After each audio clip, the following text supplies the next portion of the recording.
I walked out of the attorney's office clutching a check for $1.2 million and the deed to a massive ranch in Montana. I drove home with a bottle of champagne on the passenger seat, tears of gratitude streaming down my face, believing that this money would finally save my family and make my wife love me again. I stood on the other side of my kitchen door ready to announce that our struggles were over, but then I heard my daughter-in-law Emily speak. "We cannot wait for the old man to die of natural causes. Tyrell does not have that kind of time." I froze. My hand hovered over the doorknob. Then my wife Viola answered, her voice colder than I had ever heard it. "You are right, he is useless to us now anyway. Sell the house and dump him in the state facility by Monday." My heart did not break in that moment, it calcified into stone. I slid the check back into my inside pocket and stepped away from the door. Before I continue this story of how I turned the tables on the people who tried to destroy me, please let me know where you are watching from in the comments below. Hit like and subscribe if you have ever had to protect yourself from the very people who were supposed to love you. My name is Roland Hayes. I am 68 years old. For 40 years, I worked in logistics, managing warehouses and breaking my back on concrete floors to ensure my family never went hungry. I am a simple man. I value hard work, loyalty, and the quiet dignity of providing for your own. I thought I had built a life of respect. I thought I had raised a son who understood the value of a dollar and the importance of blood. I was wrong. The day my life changed began in the dim, dust-mote-filled office of Mr. O'Malley. He was an old Irish attorney who smelled of pipe tobacco and peppermint. He had been the personal lawyer for my older brother, Bernie. Bernie and I had not spoken in 20 years. Not because of a fight, but because life took us in different directions. Bernie went west to Montana to chase land and oil, and I stayed here in Chicago to raise a family and care for our ailing parents. I thought Bernie had forgotten me. Mr. O'Malley slid a thick envelope across the mahogany desk. I hesitated to touch it. My hands, calloused and scarred from decades of lifting crates, looked out of place against the polished wood. O'Malley took off his glasses and looked at me with eyes that had seen too much of human greed. "Roland, your brother passed away 3 weeks ago," he said softly. I nodded, swallowing the lump in my throat. I knew that. I had received the notification, but there was no funeral. Bernie had requested immediate cremation and scattering over his land. He was a solitary man. O'Malley continued. "Bernie never married. He had no children. He watched you from afar, Roland. He knew you struggled. He knew you took care of Mom and Pop until the end while he was out building his empire. He admired you." I looked down at my worn boots. I did not feel admirable. I felt tired. I was retired, living on a pension that barely covered the utilities in a house that needed a new roof, with a wife who looked at me with disappointment every single morning. O'Malley opened the folder. "Bernie left everything to you, Roland, all of it." I blinked, not understanding. "What is everything?" I asked. O'Malley smiled a thin, tight smile. "The Blackwood Ranch in Montana. 4,000 acres of prime land sitting on top of a significant shale gas deposit, and his liquid assets. After taxes and fees, the cash inheritance comes to $1,200,000. The room stopped spinning. The silence was deafening. 1.2 million. It was a number I could not comprehend. It was freedom. It was security. It was the end of eating discounted tuna fish and worrying about the heating bill. O'Malley pushed the check toward me. "There is one condition, Roland. Bernie was very specific about this. The assets are solely in your name. He stipulated that this is a separate inheritance, not marital property. He knew about Viola. He knew she liked to spend. He wanted to make sure you were the one in control." I took the check. My fingers trembled as I touched the paper. I signed the documents, my signature shaky but legible. I walked out of that office feeling 10 feet tall. The heavy gray sky of Chicago looked bright to me. The biting wind felt like a breeze. I was not just Roland, the retired warehouse manager, anymore. I was Roland Hayes, the owner of Blackwood Ranch. I was a millionaire. I got into my truck, a Ford F-150, that had seen better decades. The engine rattled when I started it, a sound that usually annoyed me, but today it sounded like music. I drove toward the liquor store on Fifth Avenue. I bought a bottle of champagne. It was not the expensive French kind, just a $20 bottle of sparkling wine, but it was the best I had bought in years. I stopped at the grocery store and bought a bouquet of red carnations. Viola loved roses, but carnations were what I could usually afford. Today I had $1 million in my pocket, but old habits die hard. I would buy her a greenhouse full of roses tomorrow. Today, I just wanted to get home. I drove through the streets of our neighborhood. It was a decent area, working class, mostly African American families who had been here for generations. I looked at the houses, thinking about how I could fix up our porch, maybe repaint the siding. I thought about my son Tyrell. He was 35 and still trying to find himself. He called himself an entrepreneur, but mostly he just borrowed money from me for schemes that never paid off. He had married Emily 3 years ago. Emily was White, a real estate agent who always looked at our home as if she were appraising it for demolition. She was sharp, ambitious, and I always felt she looked down on us, on me. But today, I forgave them all. I had enough money to help Tyrell start a real business. I could help Emily get her own broker license. I could take Viola on that cruise she had been talking about for 20 years. I pulled into the driveway. My house stood there, a 2-story structure with peeling white paint and a lawn that needed mowing. It looked like a palace to me because I finally had the means to make it shine. I grabbed the champagne and the flowers. I checked my reflection in the rearview mirror. Gray hair, deep lines etched into my dark skin eyes that usually looked weary. But today my eyes were bright.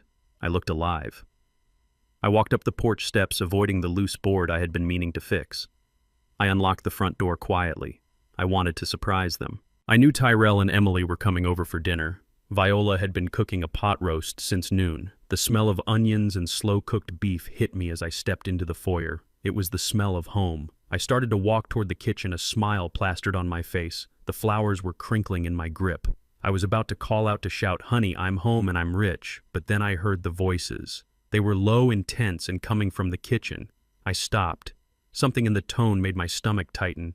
It was not the tone of a family preparing for a meal. It was the tone of conspirators. I stepped closer to the door, which was pushed almost shut, leaving only a sliver of light. I heard Emily first. Her voice was distinct, sharp, and nasal. "We are running out of options, Tyrell. The loan sharks are not going to wait another month. They threatened to come to my office. Do you know what that would do to my reputation? I cannot lose my license again." Tyrell's voice was a mumble, pathetic and weak. "I know, baby, I know. I asked him for $5,000 yesterday. He said he didn't have it. He's holding out on us. I swear he has money hidden away in that mattress." I stood frozen in the hallway. Tyrell had asked me for money yesterday. He told me it was for a car repair. Now I was hearing about loan sharks. My grip on the champagne bottle tightened. Then Emily spoke again, and her words were like ice water poured down my spine. "We cannot wait for the old man to die of natural causes, Tyrell. You do not have that kind of time, and honestly, neither do I. I am tired of coming to this dump and pretending to eat his dry roast beef. We need a permanent solution." I waited for Viola to defend me. I waited for my wife of 40 years, the woman I had nursed through breast cancer, the woman I had worked double shifts for so she could have nice clothes for church, to speak up. I waited for her to tell Emily to get out of her house. Viola spoke. Viola.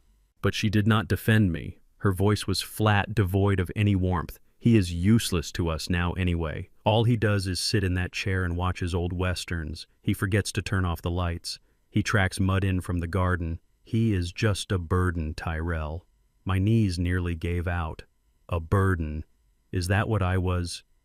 Just a burden who paid the mortgage? Just a burden. Who paid for the groceries they were eating right now? Emily pressed on, sensing her advantage. "Look, I have a friend who works administration at the Sunnyvale State Facility. It is not the Ritz, but it is secure. If we can get a doctor to sign off on dementia, we can have him committed involuntarily. Once he is declared incompetent, you get power of attorney, Viola. You can liquidate the house. Liquidate the house. My house. The house my father bought in 1965. The house I had fought to keep during the recession." Tyrell sounded hesitant, but not because of morality, only because of fear. "But he isn't crazy, Emily. He's sharp. He remembers every baseball stat from 1980. How are we going to get a doctor to sign off on that?" Emily laughed, a cruel, short sound. "That is where my friend Dr. Vance comes in. He lost his license in Ohio, but he is practicing here under the radar. He owes me a favor. For $5,000 from the sale of the house, he will sign anything we put in front of him. We just need to help the symptoms along a little bit." Help the symptoms along. I did not understand what that meant at first. Then Viola clarified it for me. "I have his blood pressure medication," she said casually. "If we mix it with those sleeping pills you have Tyrell and maybe hide his glasses, confuse him a bit. He will look bewildered enough when Vance comes to examine him. We can say he has been aggressive. That gets him processed faster. I leaned against the wall, the champagne bottle heavy as a lead weight in my hand. They were plotting to drug me. They were plotting to frame me as insane. They were plotting to lock me away in a state facility, a place where old people went to rot in urine-soaked sheets just so they could sell my house to pay off Tyrell's gambling debts. My son, my wife, my daughter-in-law. The shock washed over me cold and numbing. I looked down at the flowers in my hand. The red carnations looked like bloodstains against the white wrapping paper. I felt a surge of nausea. I wanted to kick the door open. I wanted to scream. I wanted to wave the check in their faces and tell them they had just lost $1 million. I wanted to see the look on Emily's face when she realized she had thrown away a fortune. But I stopped myself. I had spent 40 years working in warehouses. I knew how to count inventory. I knew how to spot a loss. And I knew that if I walked in there now shouting and emotional, they would just accelerate their plan. They would say I was having a violent episode. They would call the police. They would use my anger as proof of my dementia. I was a black man in America shouting at a white woman. I knew exactly how that would look if the police arrived. I had to be smarter. I had to be cold. Bernie had left me this money because he respected me. He left it to me separately because he knew. He saw what I refused to see. He saw that I was surrounded by leeches. I slowly backed away from the kitchen door. My floorboards creaked, but the sound of their own plotting covered my retreat. I went back to the front door. I opened it and stepped out onto the porch. I closed it again this time with a little more force, letting the latch click loudly. I took a deep breath of the evening air. I composed my face. I hid the pain, the betrayal, the absolute devastation that was raging inside my chest. I took the check from my pocket and slid it deep into the hidden lining of my work jacket. I left the champagne and the flowers in the truck bed covered by an old tarp. They did not deserve a celebration. They deserved a war, and I was going to give them one. I walked back into the house, calling out in a voice that sounded weary and old, exactly the way they wanted me to sound. "Hello? Is anyone home?" I forgot my keys again. The whispering in the kitchen stopped instantly. I heard the scraping of chairs. I walked into the kitchen, dragging my left leg, slightly adding a frailty to my step that wasn't there an hour ago. Viola was standing by the stove, stirring the pot. She turned to me, a fake smile plastered on her face. "Hey, old man, you are late. We were getting worried you got lost." Tyrell was sitting at the table, looking at his phone, refusing to meet my eyes. Emily was pouring wine into a glass, her eyes scanning me with a predatory sharpness. "Hi, Roland," she said. "You look tired. Are you feeling okay? You look a little confused." I looked at them. I looked at the three people who were my entire world, and I saw them for the first time as strangers, enemies. I sat down at the head of the table, the chair groaning under my weight. "I am fine," I said, keeping my voice steady. "Just a long day. I felt a little dizzy driving home. Maybe my blood pressure is acting up." Emily exchanged a quick glance with Viola, a look of triumph. I saw it. I saw the trap snap shut in their minds. They thought I was playing right into their hands. They thought the victim was cooperating. I let them believe it. I accepted the plate of roast beef Viola set in front of me. I ate the food prepared by the woman who planned to poison me. And with every bite I made a plan. I would not just survive this. I would destroy them. I would let them think they were winning right up until the moment I pulled the rug out from under their feet. I was Roland Hayes. I was the owner of Blackwood Ranch, and I was about to teach my family a lesson they would never forget. I dragged my left foot across the threshold of the front door, ensuring it scraped loudly against the wood. I hunched my shoulders forward, curving my spine just enough to lose 2 inches of height. I was no longer the strong man who had managed inventory for 40 years. I was the fragile, confused old burden they needed me to be. I saw Viola sitting in her favorite armchair in the living room. She did not get up. She did not smile. She looked at me over the top of her reading glasses with eyes that held the same affection one might have for a bag of trash that had been left out in the sun too long. "Where have you been, Roland?" she asked. Her voice was sweet. It was a sugary coating over a bitter pill. It was the voice she used when the pastor came to visit, or when she wanted something. But her eyes were cold. They scanned my empty hands, probably checking to see if I had brought groceries or money. I had brought neither. I only brought the secret of $1 million burning a hole in the lining of my jacket. I went to the free clinic over on 4th Street. I lied. My voice trembled just the right amount. I told you my hip was hurting. I thought maybe they could give me something for the pain without it costing too much. I saw a flicker of annoyance cross her face. She hated anything that reminded her we were struggling. She hated the idea of her husband sitting in a waiting room with people who had nothing, even though we were exactly those people. You should have told me, she said, turning a page of her magazine without looking at it. I was worried sick. You know how your memory is getting. I did not want you wandering off and getting lost. It was the first seed. She was planting it right there in the open. My memory was fine. I could remember the serial number of a forklift I drove in 1995. But I nodded.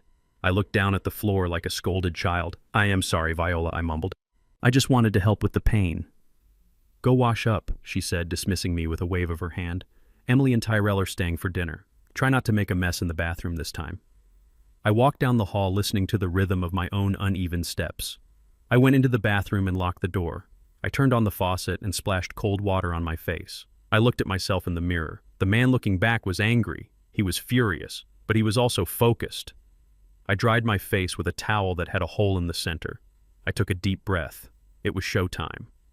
When I walked into the dining room, the table was set. It was the good china, the set we only used for Thanksgiving or when Viola wanted to impress someone. Tonight she wanted to impress Emily. My son Tyrell was already seated. He looked nervous. He was tapping his fork against the edge of the table, a habit he had since he was a boy. He did not look at me. He looked at the empty plate in front of him, as if it held the answers to his gambling debts. Emily walked in from the kitchen carrying a bottle of wine. She walked with the confidence of someone who owned the place. She was wearing a blazer and jeans, trying to look like the successful real estate agent she pretended to be. She held the bottle up like a trophy. "Look what I brought," she announced. "It is a vintage Cabernet. I have been saving it for a special occasion, but I thought tonight was perfect, since we are all together." I looked at the bottle as she set it down. She had peeled the price tag off, but she had not done a good job.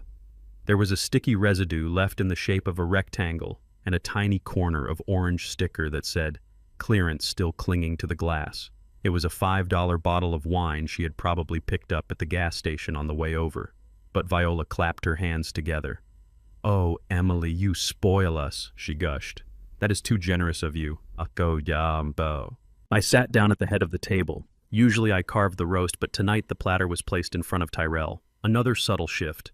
Another way of saying I was no longer the man of the house. Emily poured the wine. She skipped my glass at first, then paused. "Oh, Roland, do you want some?" she asked, her tone implying that I probably should not have any. "It might interact with your medication." "I will have a small glass," I said quietly. She poured a meager amount, barely covering the bottom of the glass. We began to eat. The roast was dry and the potatoes were undercooked, but I ate methodically.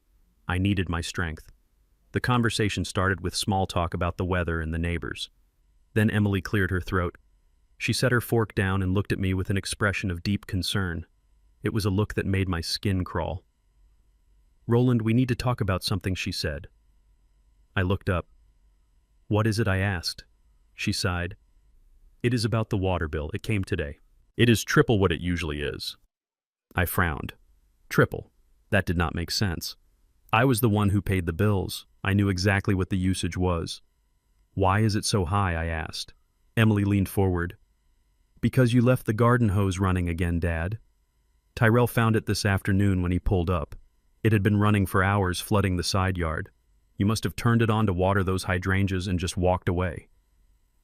I stared at her. I felt a cold knot form in my stomach. I had not watered the hydrangeas today. I had not even been in the garden. I had been at the lawyer's office securing my future. I knew for a fact I had not touched that hose. But this was it. This was the gaslighting. They were inventing failures to build a case for my incompetence. "I did not touch the hose," I said firmly. "I was not in the garden today." Tyrell finally looked up. His eyes were watery and weak. "Dad, come on," he said. "I saw it. The water was gushing out. The yard is a swamp. Why do you have to lie about it?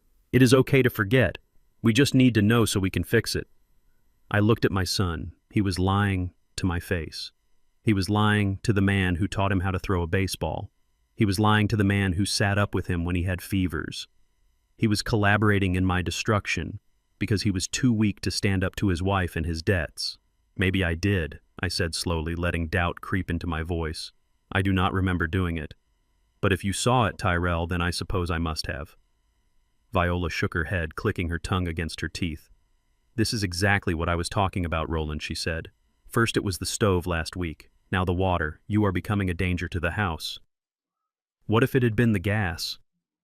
We could have all died in our sleep. I had not left the stove on last week either. I checked the knobs 3 times before bed every single night. It was a habit from my days in the warehouse securing the propane tanks, but I did not fight them. I let them have their victory. I let them think I was cracking. I looked down at my plate, pushing a piece of dry beef around with my fork. I am sorry, I whispered. I will try to be more careful. The tension at the table relaxed instantly. They exchanged looks. They were winning. The old man was accepting his decline. They ate with more gusto, now drinking the cheap wine as if it were nectar. I waited until they were comfortable. I waited until they thought I was beaten down. Then I decided to deploy my own weapon. I decided to test the depth of their greed. I cleared my throat. The sound was loud in the quiet room. I reached into my pocket and pulled out a handkerchief, dabbing at my mouth. I wanted to draw their attention. I wanted them looking at me. You know, I said, keeping my voice raspy. I was looking through some old boxes in the attic yesterday. I found something I had forgotten about. All chewing stopped. Viola looked at me. What did you find? She asked. I found an old savings bond, I said, from back when I started at the warehouse, and a little cash stash I had tucked inside an old Bible. I counted it up. It is about $5,000. The silence that followed was electric. It was the silence of predators smelling blood. $5,000 was nothing compared to the check in my jacket, but to them, in that moment, it was a lifeline. It was a month of payments to the loan shark. It was a new handbag. It was a temporary fix to their permanent failures. Tyrell put his fork down. 5,000, he repeated. His voice cracked. Are you sure, Dad? Where is it? It is in a safe place, I said. I was thinking I should go to the bank tomorrow and deposit it. It is a nice little nest egg. Maybe I can use it to fix the roof, or maybe take a trip down south to see my cousins. Tyrell looked at Emily. Her eyes were wide and hungry. She gave him a microscopic nod. Tyrell turned back to me. A smile spread across his face, but it looked painful, like a mask that did not fit. Dad, that is amazing, he said. That is really great news. You know, it is funny you mention that because I have this opportunity right now. A really incredible investment opportunity. Here it comes, I thought. The pitch. What kind of opportunity? I asked, feigning interest. It is in crypto, Tyrell said. His words rushed out, stumbling over each other. My friend has this new coin. It is about to explode, Dad. If we put that 5,000 in now, it could be 50,000 by next month. We could pay off the house. We could get you a new truck. It is a sure thing. I looked at him. I looked at the desperation etched into the lines around his mouth. He was 35 years old, and he still believed in magic money. He still believed there was a shortcut to dignity. I do not know, Tyrell, I said, scratching my head. I do not understand that digital money stuff. It sounds risky. I think I better keep it for a rainy day. Or maybe for my funeral costs, so your mother does not have to worry. Emily leaned in. Her voice was sharp. Roland, do not be selfish, she said. Tyrell is trying to build a future here. He is trying to help the family. That money is just sitting there doing nothing. If you invest it with him, you are helping everyone. Do you really need a trip down south? You barely have the energy to walk to the kitchen. The insult was direct. She was telling me I was already dead. She was telling me I had no right to enjoy the fruits of my own labor because I was expiring. I looked at Viola. What do you think? I asked. Should I give the boy the money? Viola took a sip of wine. She did not look at me. She looked at the centerpiece on the table. It is your money, Roland, she said coldly. But Tyrell is your son. If you cannot help your own son, what good are you? What good are you? The words hung in the air. That was it. That was the summary of my existence in their eyes. I was only as good as what they could extract from me. I took a slow breath. I let the silence stretch out until it was uncomfortable. I let them think I was considering it. I let them hope. Then I crushed it. No, I said. My voice was not loud, but it was final. No, I am not going to gamble it away on magic coins. I worked hard for that money. It stays with me. If I need a nursing home someday, like you all keep saying, maybe I will need that money to pay for a decent one. The atmosphere in the room changed instantly. The temperature seemed to drop 10 degrees. The hope in Tyrell's eyes vanished, replaced by a dark panic. He looked at Emily terrified. He knew what the loan sharks would do if he did not come up with something. Emily's face hardened into a mask of pure hatred. Her eyes narrowed into slits. Under the table I heard a thud. She had kicked Tyrell. It was a hard, vicious kick. I saw him wince. It was a signal. It meant diplomacy was over. It meant the time for asking was done. Now they would take. Fine, Roland, Emily said. She stood up abruptly, her chair screeching against the floor. Do what you want. It is your money. Keep it. Bury it in the backyard for all I care. She grabbed her plate and marched into the kitchen. Viola stood up too. I have a headache, she announced. I am going to lie down. You clean up Tyrell. They left the room. My son and I sat there in the wreckage of the dinner. He looked at me, and for a second, I thought I saw shame. I thought I saw a glimmer of the boy I used to carry on my shoulders. But then he looked away. He looked toward the kitchen where his wife was waiting. You should have just given it to me, Dad, he whispered. You really should have. He stood up and followed the women. I was left alone at the table. The cheap wine bottle sat in the center, mocking me. I reached into my jacket and touched the envelope with the check. I was a millionaire. I was rich beyond their wildest dreams, and I had never felt more alone in my entire life. I sat there for a long time, listening to the whispers starting up again in the other room. The tone had changed. It was no longer conspiratorial. It was urgent. It was angry. They were cornered now. I had denied them the easy way out. Now they would come for me with everything they had. The war had moved from the cold phase to the hot phase. I stood up and cleared my own plate. I washed it in the sink, drying it carefully. I walked to my bedroom and locked the door. I wedged a chair under the handle. I knew they would not let me sleep peacefully tonight. And I was right. The real nightmare was just beginning. The morning sun filtered through the blinds of my bedroom, but it brought no warmth to the cold pit in my stomach. I sat on the edge of the bed and stared at the nightstand. To anyone else, it was just a table with a lamp and a bottle of pills. But to me, it was a crime scene. I spent 40 years managing logistics for a warehouse that supplied half of Chicago. My job was precision. My job was knowing exactly where a crate was placed and if it had been moved by even an inch. I knew my nightstand. I reached out but did not touch the bottle of blood pressure medication. I looked at the dust ring on the wood. The bottle was sitting exactly 2 centimeters to the left of the ring. I had placed it directly inside the ring last night before wedging the chair under my door. Someone had been in my room while I slept. The chair was still under the handle, but the lock on this door was old and easily picked with a hairpin. Viola knew how to do it. She used to do it when Tyrell was a baby and locked himself in. I picked up the bottle. The weight felt right, but the sound was wrong. The rattle was too sharp. I unscrewed the cap and poured a single pill into my calloused palm. My blood pressure medication was a distinct pale blue.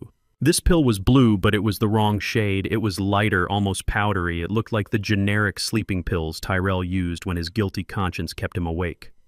They were not just trying to confuse me. They were trying to drug me. They wanted me lethargic and stumbling when Dr. Vance arrived. They wanted a zombie, not a man. My hand closed into a fist over the pill. I felt a surge of rage so hot it nearly blinded me. I wanted to storm into the kitchen and force this pill down Viola's throat. I wanted to ask her if 40 years of marriage meant so little that she would poison me like a rat in the basement, but I breathed in through my nose and out through my mouth. I controlled the rage. I had to be smarter. I had to be the ghost in my own house.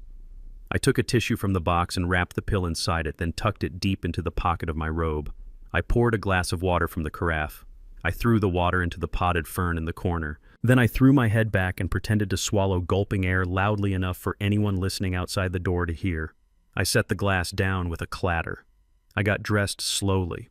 I put on my work boots even though I had no work to go to. They made me feel grounded. I checked the hidden pocket in my jacket to make sure the check and the deed were still there. They were my armor. I unlocked the door and removed the chair. I walked out into the hallway, dragging my feet just a little, letting my shoulders slump. If they wanted a senile old man, I would give them an Oscar-worthy performance. But behind my clouded eyes, I was watching everything. I was recording every betrayal. I walked into the kitchen, and the smell of burnt toast hung in the air. Viola was standing by the sink. She did not look at me when I entered. She was too busy setting the stage for the next act of her play. There was a pot of vegetable soup boiling on the stove. It was strange because Viola never made soup for breakfast. She usually just had coffee and toast. "Good morning, Viola," I said, my voice raspy with sleep. She jumped as if she had not heard me coming. She turned around and her face was a mask of irritation. "You startled me, Roland," she snapped. "You are always creeping around like a ghost. Sit down. I made soup. You need to eat something soft. You had trouble chewing last night." I sat down. I had not had trouble chewing. The roast had been as tough as leather, but I nodded obediently. She ladled a bowl of hot soup and brought it over. As she placed it in front of me, her hand jerked. It was not a slip. It was a deliberate flick of the wrist. The bowl tipped. Hot orange liquid splashed all over the table and onto the linoleum floor. It missed me by inches, but the mess was catastrophic. "Oh my God, Roland," she screamed, jumping back. "Look what you did. You knocked it right out of my hand." I sat there motionless. My hands were in my lap. I had not touched her. I had not touched the bowl. But she was already creating the narrative. "I did not touch it, Viola," I said calmly. "You grabbed my wrist," she yelled, her voice shrill and carrying. "You are getting violent, Roland, just like with the water hose yesterday. You do not even know what you are doing anymore. Look at this mess." She grabbed a rag and started wiping the floor, aggressively muttering to herself. I watched her. I watched the woman I had loved since high school frame me for a spill she created. It was heartbreaking, but it was also clarifying. There was no love left here, only strategy. Then she stood up and grabbed the wall phone. She dialed a number I knew well. It was Mrs. Johnson, the neighborhood gossip. If you wanted the whole block to know something, you told Mrs. Johnson. "Hello, Beatrice," Viola said, her voice shifting instantly from anger to tearful exhaustion. "I am sorry to call so early. I just needed to hear a friendly voice. It is Roland. He is getting worse." "Yes." Just now he slapped a bowl of hot soup out of my hands. He got confused and aggressive. "I am scared, Beatrice. I do not know how much longer I can handle him here. He needs professional care." I sat there and listened to her destroy my reputation. I listened to her paint me as a violent monster to the woman who lived 3 doors down. Mrs. Johnson would tell everyone at the grocery store. By noon, the whole neighborhood would be looking at me with pity and fear. I stood up. The chair scraped against the floor. Viola turned her back to me, whispering into the receiver. I walked out of the kitchen. I did not clean up the soup. If I was the villain they wanted, I would not clean up their messes. I walked to the front door and opened it. "Where do you think you are going?" she hissed, covering the mouthpiece. "I am going for a walk," I said, "to clear my head. Maybe the fresh air will stop me from being so aggressive." I slammed the door before she could answer. I walked down the street, feeling the eyes of the neighbors on me. I knew what they were thinking.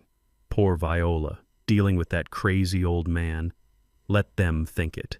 The truth was coming, and when it arrived, it would be louder than any gossip Mrs. Johnson could spread. I walked 3 blocks to the main avenue and flagged down a taxi. I needed to get out of the neighborhood.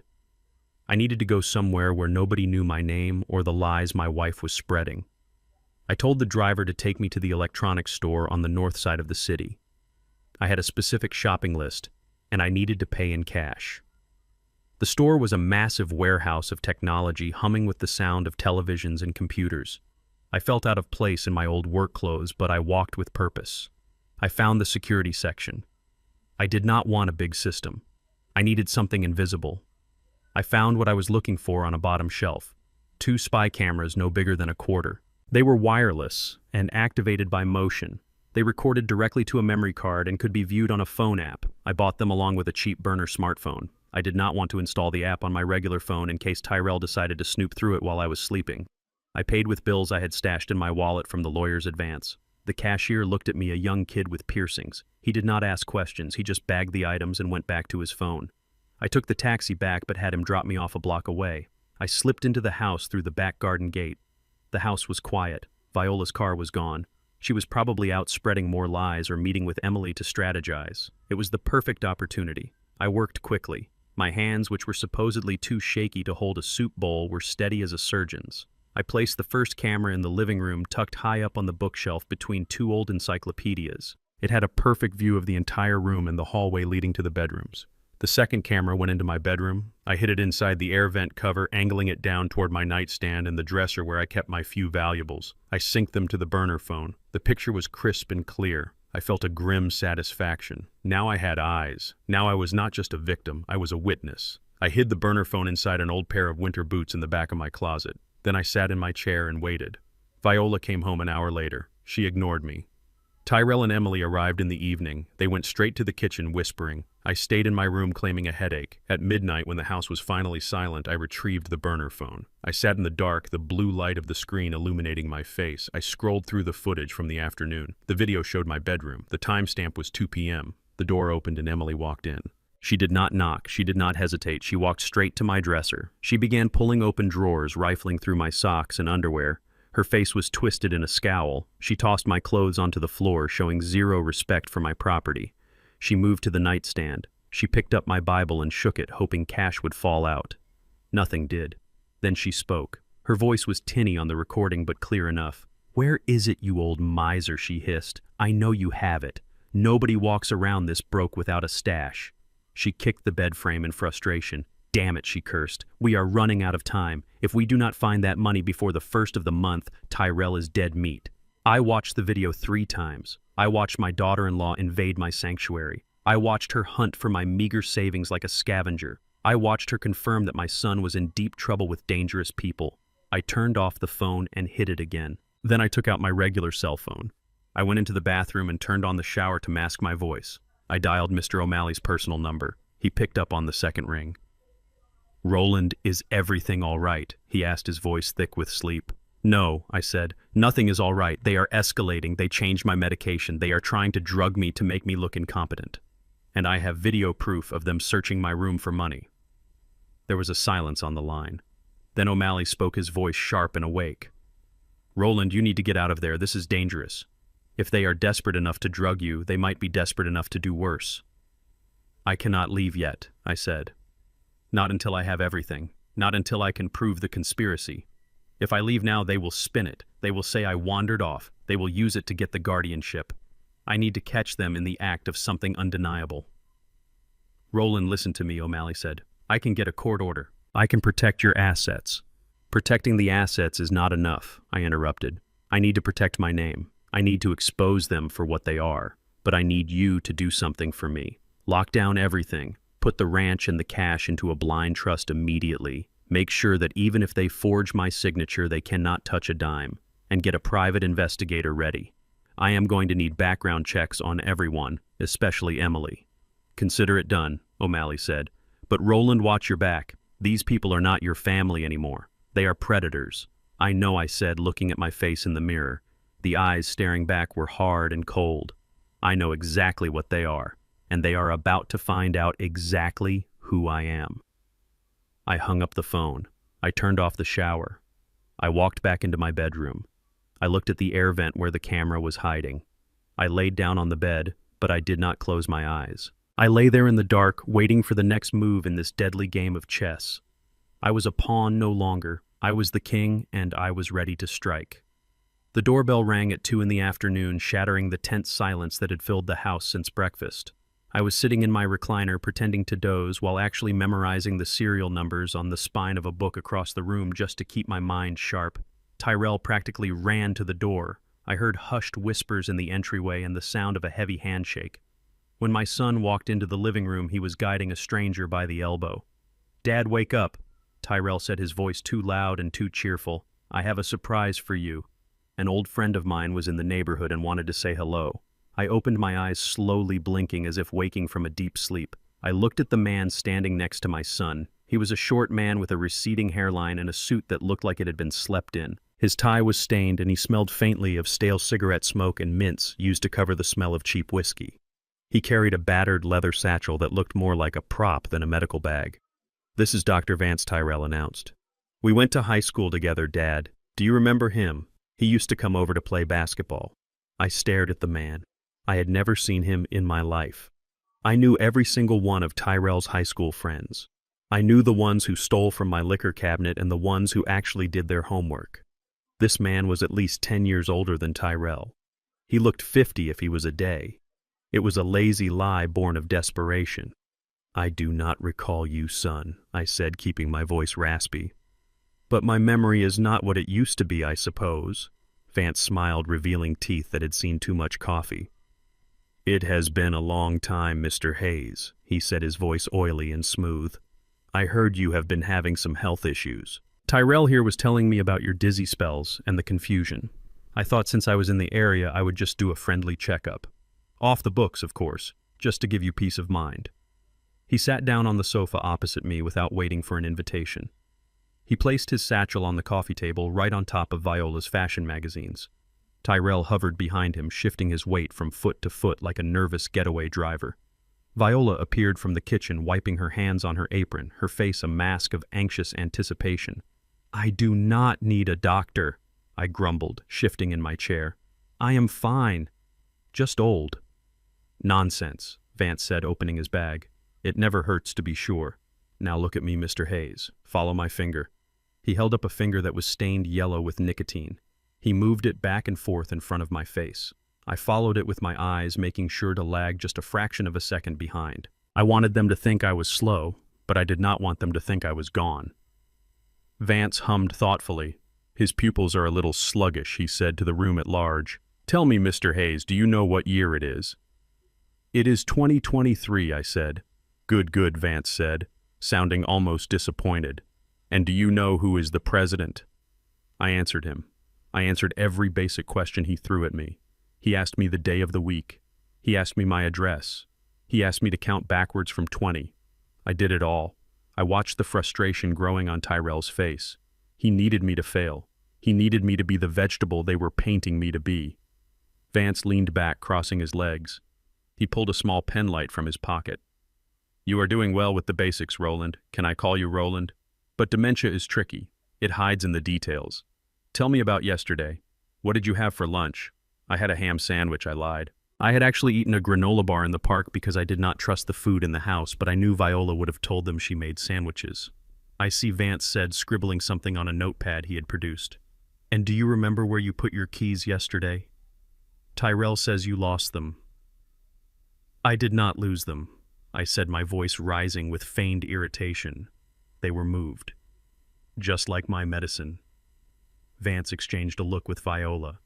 "Paranoia," he muttered, loud enough for me to hear. "Classic symptom." "Let us try something else," Vance said, leaning forward, his eyes narrowing. "Let us go back further. Tyrell tells me you used to love football. Do you remember the '85 Bears?" I sat up straighter. This was my territory. This was not something you could fake. I was a season ticket holder until money got tight in '98. "I remember them," I said. "Who was the quarterback?" Vance asked, expecting me to stumble.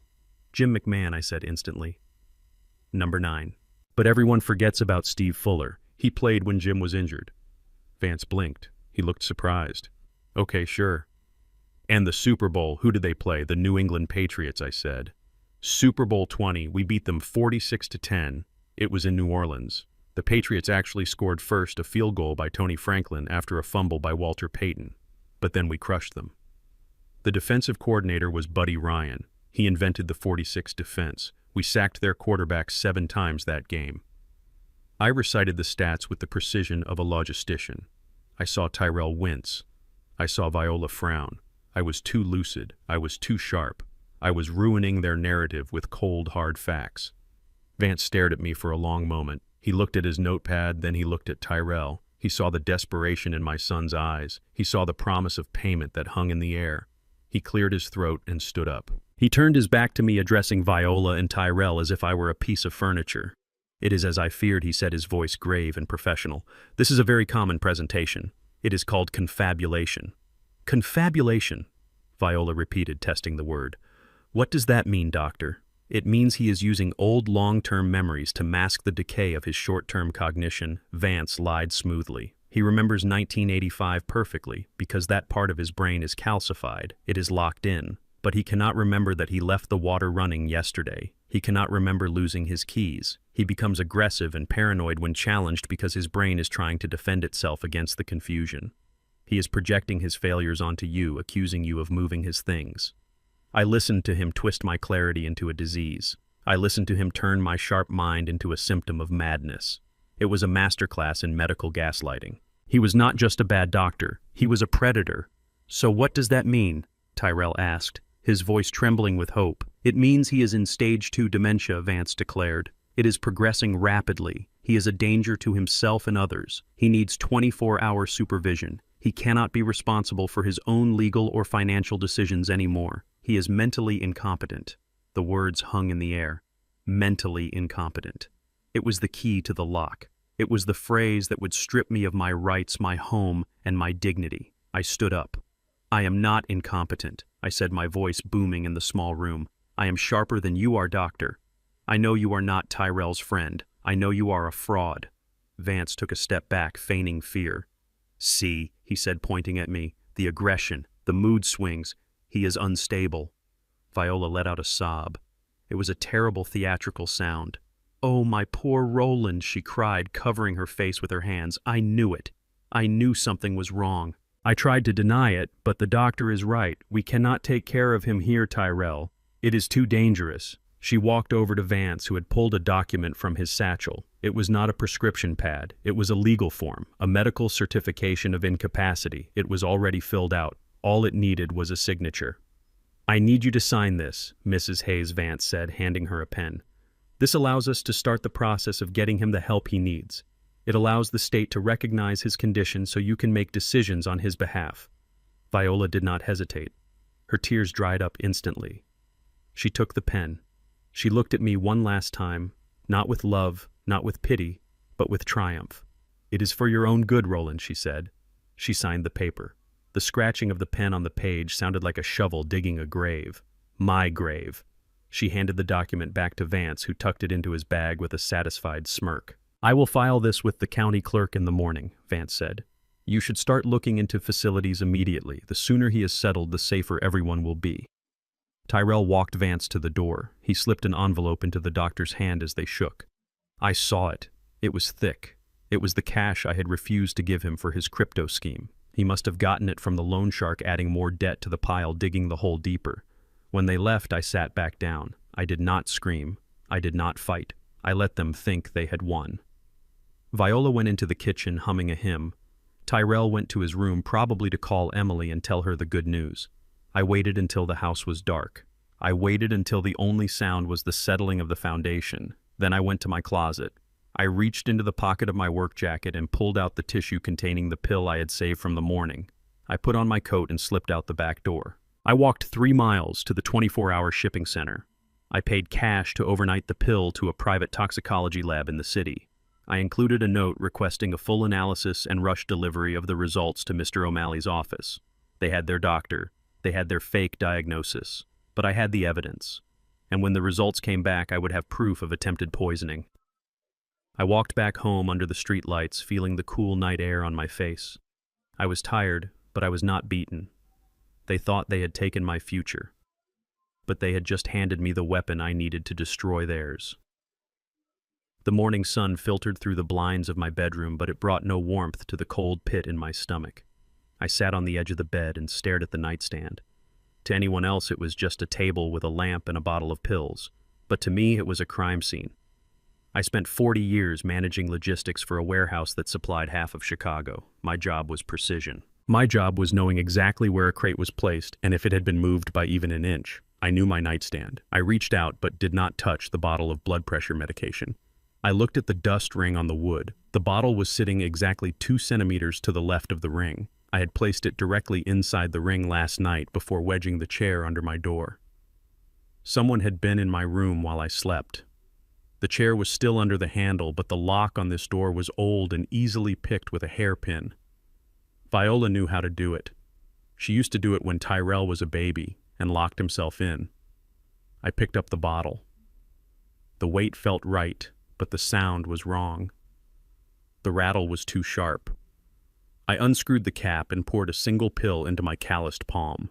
My blood pressure medication was a distinct pale blue. This pill was blue, but it was the wrong shade. It was lighter, almost powdery. It looked like the generic sleeping pills Tyrell used when his guilty conscience kept him awake. They were not just trying to confuse me, they were trying to drug me. They wanted me lethargic and stumbling when Dr. Vance arrived. They wanted a zombie, not a man. My hand closed into a fist over the pill. I felt a surge of rage so hot it nearly blinded me. I wanted to storm into the kitchen and force this pill down Viola's throat. I wanted to ask her if 40 years of marriage meant so little that she would poison me like a rat in the basement. But I breathed in through my nose and out through my mouth. I controlled the rage. I had to be smarter. I had to be the ghost in my own house. I took a tissue from the box and wrapped the pill inside it, then tucked it deep into the pocket of my robe. I poured a glass of water from the carafe. I threw the water into the potted fern in the corner. Then I threw my head back and pretended to swallow, gulping air loudly enough for anyone listening outside the door to hear. I set the glass down with a clatter. I got dressed slowly. I put on my work boots even though I had no work to go to. They made me feel grounded. I checked the hidden pocket in my jacket to make sure the check and the deed were still there. They were my armor. I unlocked the door and removed the chair. I walked out into the hallway, dragging my feet just a little, letting my shoulders slump. If they wanted a senile old man, I would give them an Oscar-worthy performance. But behind my clouded eyes, I was watching everything. I was recording every betrayal. I walked into the kitchen and the smell of burnt toast hung in the air. Viola was standing by the sink. She did not look at me when I entered. She was too busy setting the stage for the next act of her play. There was a pot of vegetable soup boiling on the stove. It was strange because Viola never made soup for breakfast. She usually just had coffee and toast. "Good morning, Viola," I said, my voice raspy with sleep. She jumped as if she had not heard me coming. She turned around and her face was a mask of irritation. "You startled me, Roland," she snapped. "You are always creeping around like a ghost. Sit down. I made soup. You need to eat something soft. You had trouble chewing last night." I sat down. I had not had trouble chewing. The roast had been as tough as leather, but I nodded obediently. She ladled a bowl of hot soup and brought it over. As she placed it in front of me, her hand jerked. It was not a slip. It was a deliberate flick of the wrist. The bowl tipped. Hot orange liquid splashed all over the table and onto the linoleum floor. It missed me by inches, but the mess was catastrophic. "Oh my God, Roland," she screamed, jumping back. "Look what you did. You knocked it right out of my hand." I sat there motionless. My hands were in my lap. I had not touched her. I had not touched the bowl. But she was already creating the narrative. "I did not touch it, Viola," I said calmly. "You grabbed my wrist," she yelled, her voice shrill and carrying. "You are getting violent, Roland, just like with the water hose yesterday. You do not even know what you are doing anymore. Look at this mess." She grabbed a rag and started wiping the floor, aggressively muttering to herself. I watched her. I watched the woman I had loved since high school frame me for a spill she created. It was heartbreaking, but it was also clarifying. There was no love left here, only strategy. Then she stood up and grabbed the wall phone. She dialed a number I knew well. It was Mrs. Johnson, the neighborhood gossip. If you wanted the whole block to know something, you told Mrs. Johnson. "Hello, Beatrice." Viola said, her voice shifting instantly from anger to tearful exhaustion. "I am sorry to call so early. I just needed to hear a friendly voice. It is Roland. He is getting worse." "Yes." Just now he slapped a bowl of hot soup out of my hands. He got confused and aggressive. "I am scared, Beatrice. I do not know how much longer I can handle him here. He needs professional care." I sat there and listened to her destroy my reputation. I listened to her paint me as a violent monster to the woman who lived 3 doors down. Mrs. Johnson would tell everyone at the grocery store. By noon, the whole neighborhood would be looking at me with pity and fear. I stood up. The chair scraped against the floor. Viola turned her back to me, whispering into the receiver. I walked out of the kitchen. I did not clean up the soup. If I was the villain they wanted, I would not clean up their messes. I walked to the front door and opened it. "Where do you think you are going?" she hissed, covering the mouthpiece. "I am going for a walk," I said, "to clear my head. Maybe the fresh air will stop me from being so aggressive." I slammed the door before she could answer. I walked down the street, feeling the eyes of the neighbors on me. I knew what they were thinking. Poor Viola, dealing with that crazy old man. Let them think it. The truth was coming, and when it arrived, it would be louder than any gossip Mrs. Johnson could spread. I walked 3 blocks to the main avenue and flagged down a taxi. I needed to get out of the neighborhood. I needed to go somewhere where nobody knew my name or the lies my wife was spreading. I told the driver to take me to the electronics store on the north side of the city. I had a specific shopping list and I needed to pay in cash. The store was a massive warehouse of technology humming with the sound of televisions and computers. I felt out of place in my old work clothes, but I walked with purpose. I found the security section. I did not want a big system. I needed something invisible. I found what I was looking for on a bottom shelf. 2 spy cameras, no bigger than a quarter. They were wireless and activated by motion. They recorded directly to a memory card and could be viewed on a phone app. I bought them along with a cheap burner smartphone. I did not want to install the app on my regular phone in case Tyrell decided to snoop through it while I was sleeping. I paid with bills I had stashed in my wallet from the lawyer's advance. The cashier looked at me, a young kid with piercings. He did not ask questions. He just bagged the items and went back to his phone. I took the taxi back but had him drop me off a block away.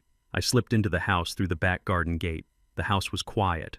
Viola's car was gone. She was probably out spreading more lies or meeting with Emily to strategize. It was the perfect opportunity. I worked quickly. My hands, which were supposedly too shaky to hold a soup bowl, were steady as a surgeon's. I placed the first camera in the living room tucked high up on the bookshelf between 2 old encyclopedias. It had a perfect view of the entire room and the hallway leading to the bedrooms. The second camera went into my bedroom. I hid it inside the air vent cover, angling it down toward my nightstand and the dresser where I kept my few valuables. I synced them to the burner phone. The picture was crisp and clear. I felt a grim satisfaction. Now I had eyes. Now I was not just a victim. I was a witness. I hid the burner phone inside an old pair of winter boots in the back of my closet. Then I sat in my chair and waited. Viola came home an hour later. She ignored me. Tyrell and Emily arrived in the evening. They went straight to the kitchen, whispering. I stayed in my room, claiming a headache. At midnight, when the house was finally silent, I retrieved the burner phone. I sat in the dark, the blue light of the screen illuminating my face. I scrolled through the footage from the afternoon. The video showed my bedroom. The timestamp was 2 p.m. The door opened and Emily walked in. She did not knock. She did not hesitate. She walked straight to my dresser. She began pulling open drawers, rifling through my socks and underwear. Her face was twisted in a scowl. She tossed my clothes onto the floor, showing zero respect for my property. She moved to the nightstand. She picked up my Bible and shook it, hoping cash would fall out. Nothing did. Then she spoke. Her voice was tinny on the recording, but clear enough. "Where is it, you old miser?" she hissed. "I know you have it. Nobody walks around this broke without a stash." She kicked the bed frame in frustration. "Damn it," she cursed. "We are running out of time. If we do not find that money before the 1st of the month, Tyrell is dead meat." I watched the video 3 times. I watched my daughter-in-law invade my sanctuary. I watched her hunt for my meager savings like a scavenger. I watched her confirm that my son was in deep trouble with dangerous people. I turned off the phone and hid it again. Then I took out my regular cell phone. I went into the bathroom and turned on the shower to mask my voice. I dialed Mr. O'Malley's personal number. He picked up on the second ring. "Roland, is everything all right?" he asked, his voice thick with sleep. "No," I said. "Nothing is all right. They are escalating. They changed my medication. They are trying to drug me to make me look incompetent. And I have video proof of them searching my room for money." There was a silence on the line. Then O'Malley spoke, his voice sharp and awake. "Roland, you need to get out of there. This is dangerous. If they are desperate enough to drug you, they might be desperate enough to do worse." "I cannot leave yet," I said. "Not until I have everything. Not until I can prove the conspiracy. If I leave now, they will spin it. They will say I wandered off. They will use it to get the guardianship. I need to catch them in the act of something undeniable." "Roland, listen to me," O'Malley said. "I can get a court order. I can protect your assets." "Protecting the assets is not enough," I interrupted. "I need to protect my name. I need to expose them for what they are. But I need you to do something for me. Lock down everything. Put the ranch and the cash into a blind trust immediately. Make sure that even if they forge my signature, they cannot touch a dime. And get a private investigator ready. I'm going to need background checks on everyone, especially Emily." "Consider it done," O'Malley said. "But Roland, watch your back. These people are not your family anymore. They are predators. I know, I said, looking at my face in the mirror. The eyes staring back were hard and cold. I know exactly what they are. And they are about to find out exactly who I am. I hung up the phone. I turned off the shower. I walked back into my bedroom. I looked at the air vent where the camera was hiding. I laid down on the bed, but I did not close my eyes. I lay there in the dark, waiting for the next move in this deadly game of chess. I was a pawn no longer. I was the king, and I was ready to strike. I sat in the cab of my truck, parked 3 blocks away from the house in the shadow of an old oak tree that obscured me from the street view. The engine was off, but the heat of my anger kept me warm enough against the chill of the Chicago evening. On the passenger seat lay a thick manila envelope. It was heavy and taped shut with red security tape. It had cost me $5,000 of the advance I received from Mr. O'Malley.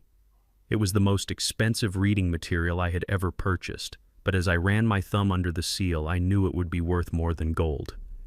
I pulled out the stack of papers. The smell of fresh toner filled the cab.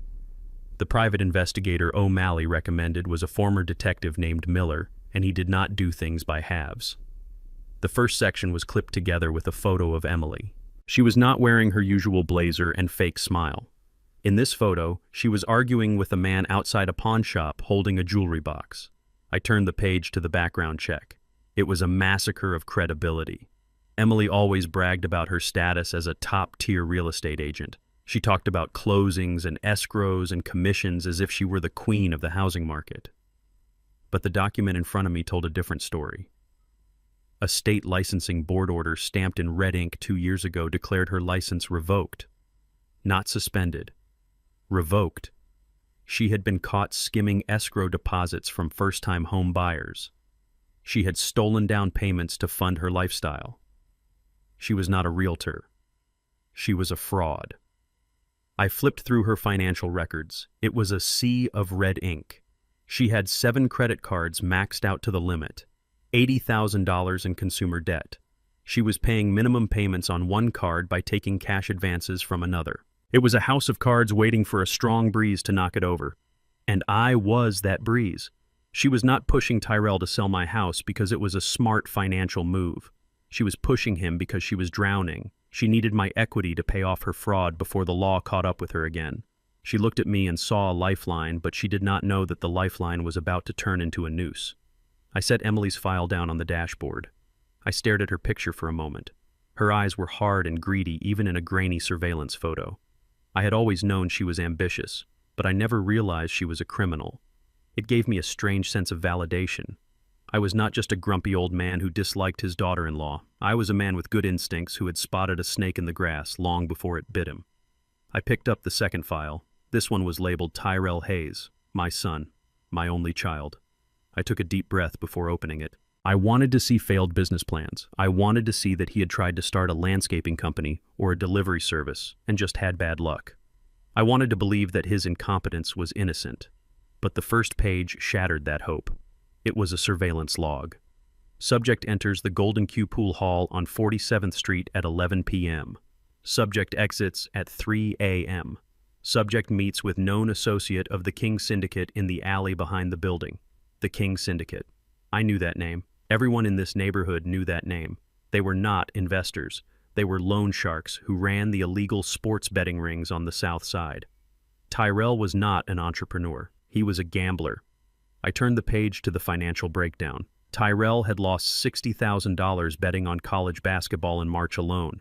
He had tried to chase his losses by doubling down on baseball in April and lost another $40,000. The total debt was staggering, $200,000. The exact amount they were hoping to get from a quick cash sale of my house. I felt a tear slide down my cheek. I wiped it away angrily. My son was not building a future. He was digging a hole, and he was willing to throw my body into it to fill the gap. The investigator had included a transcript of a text message intercepted from Tyrell's phone just 2 days ago.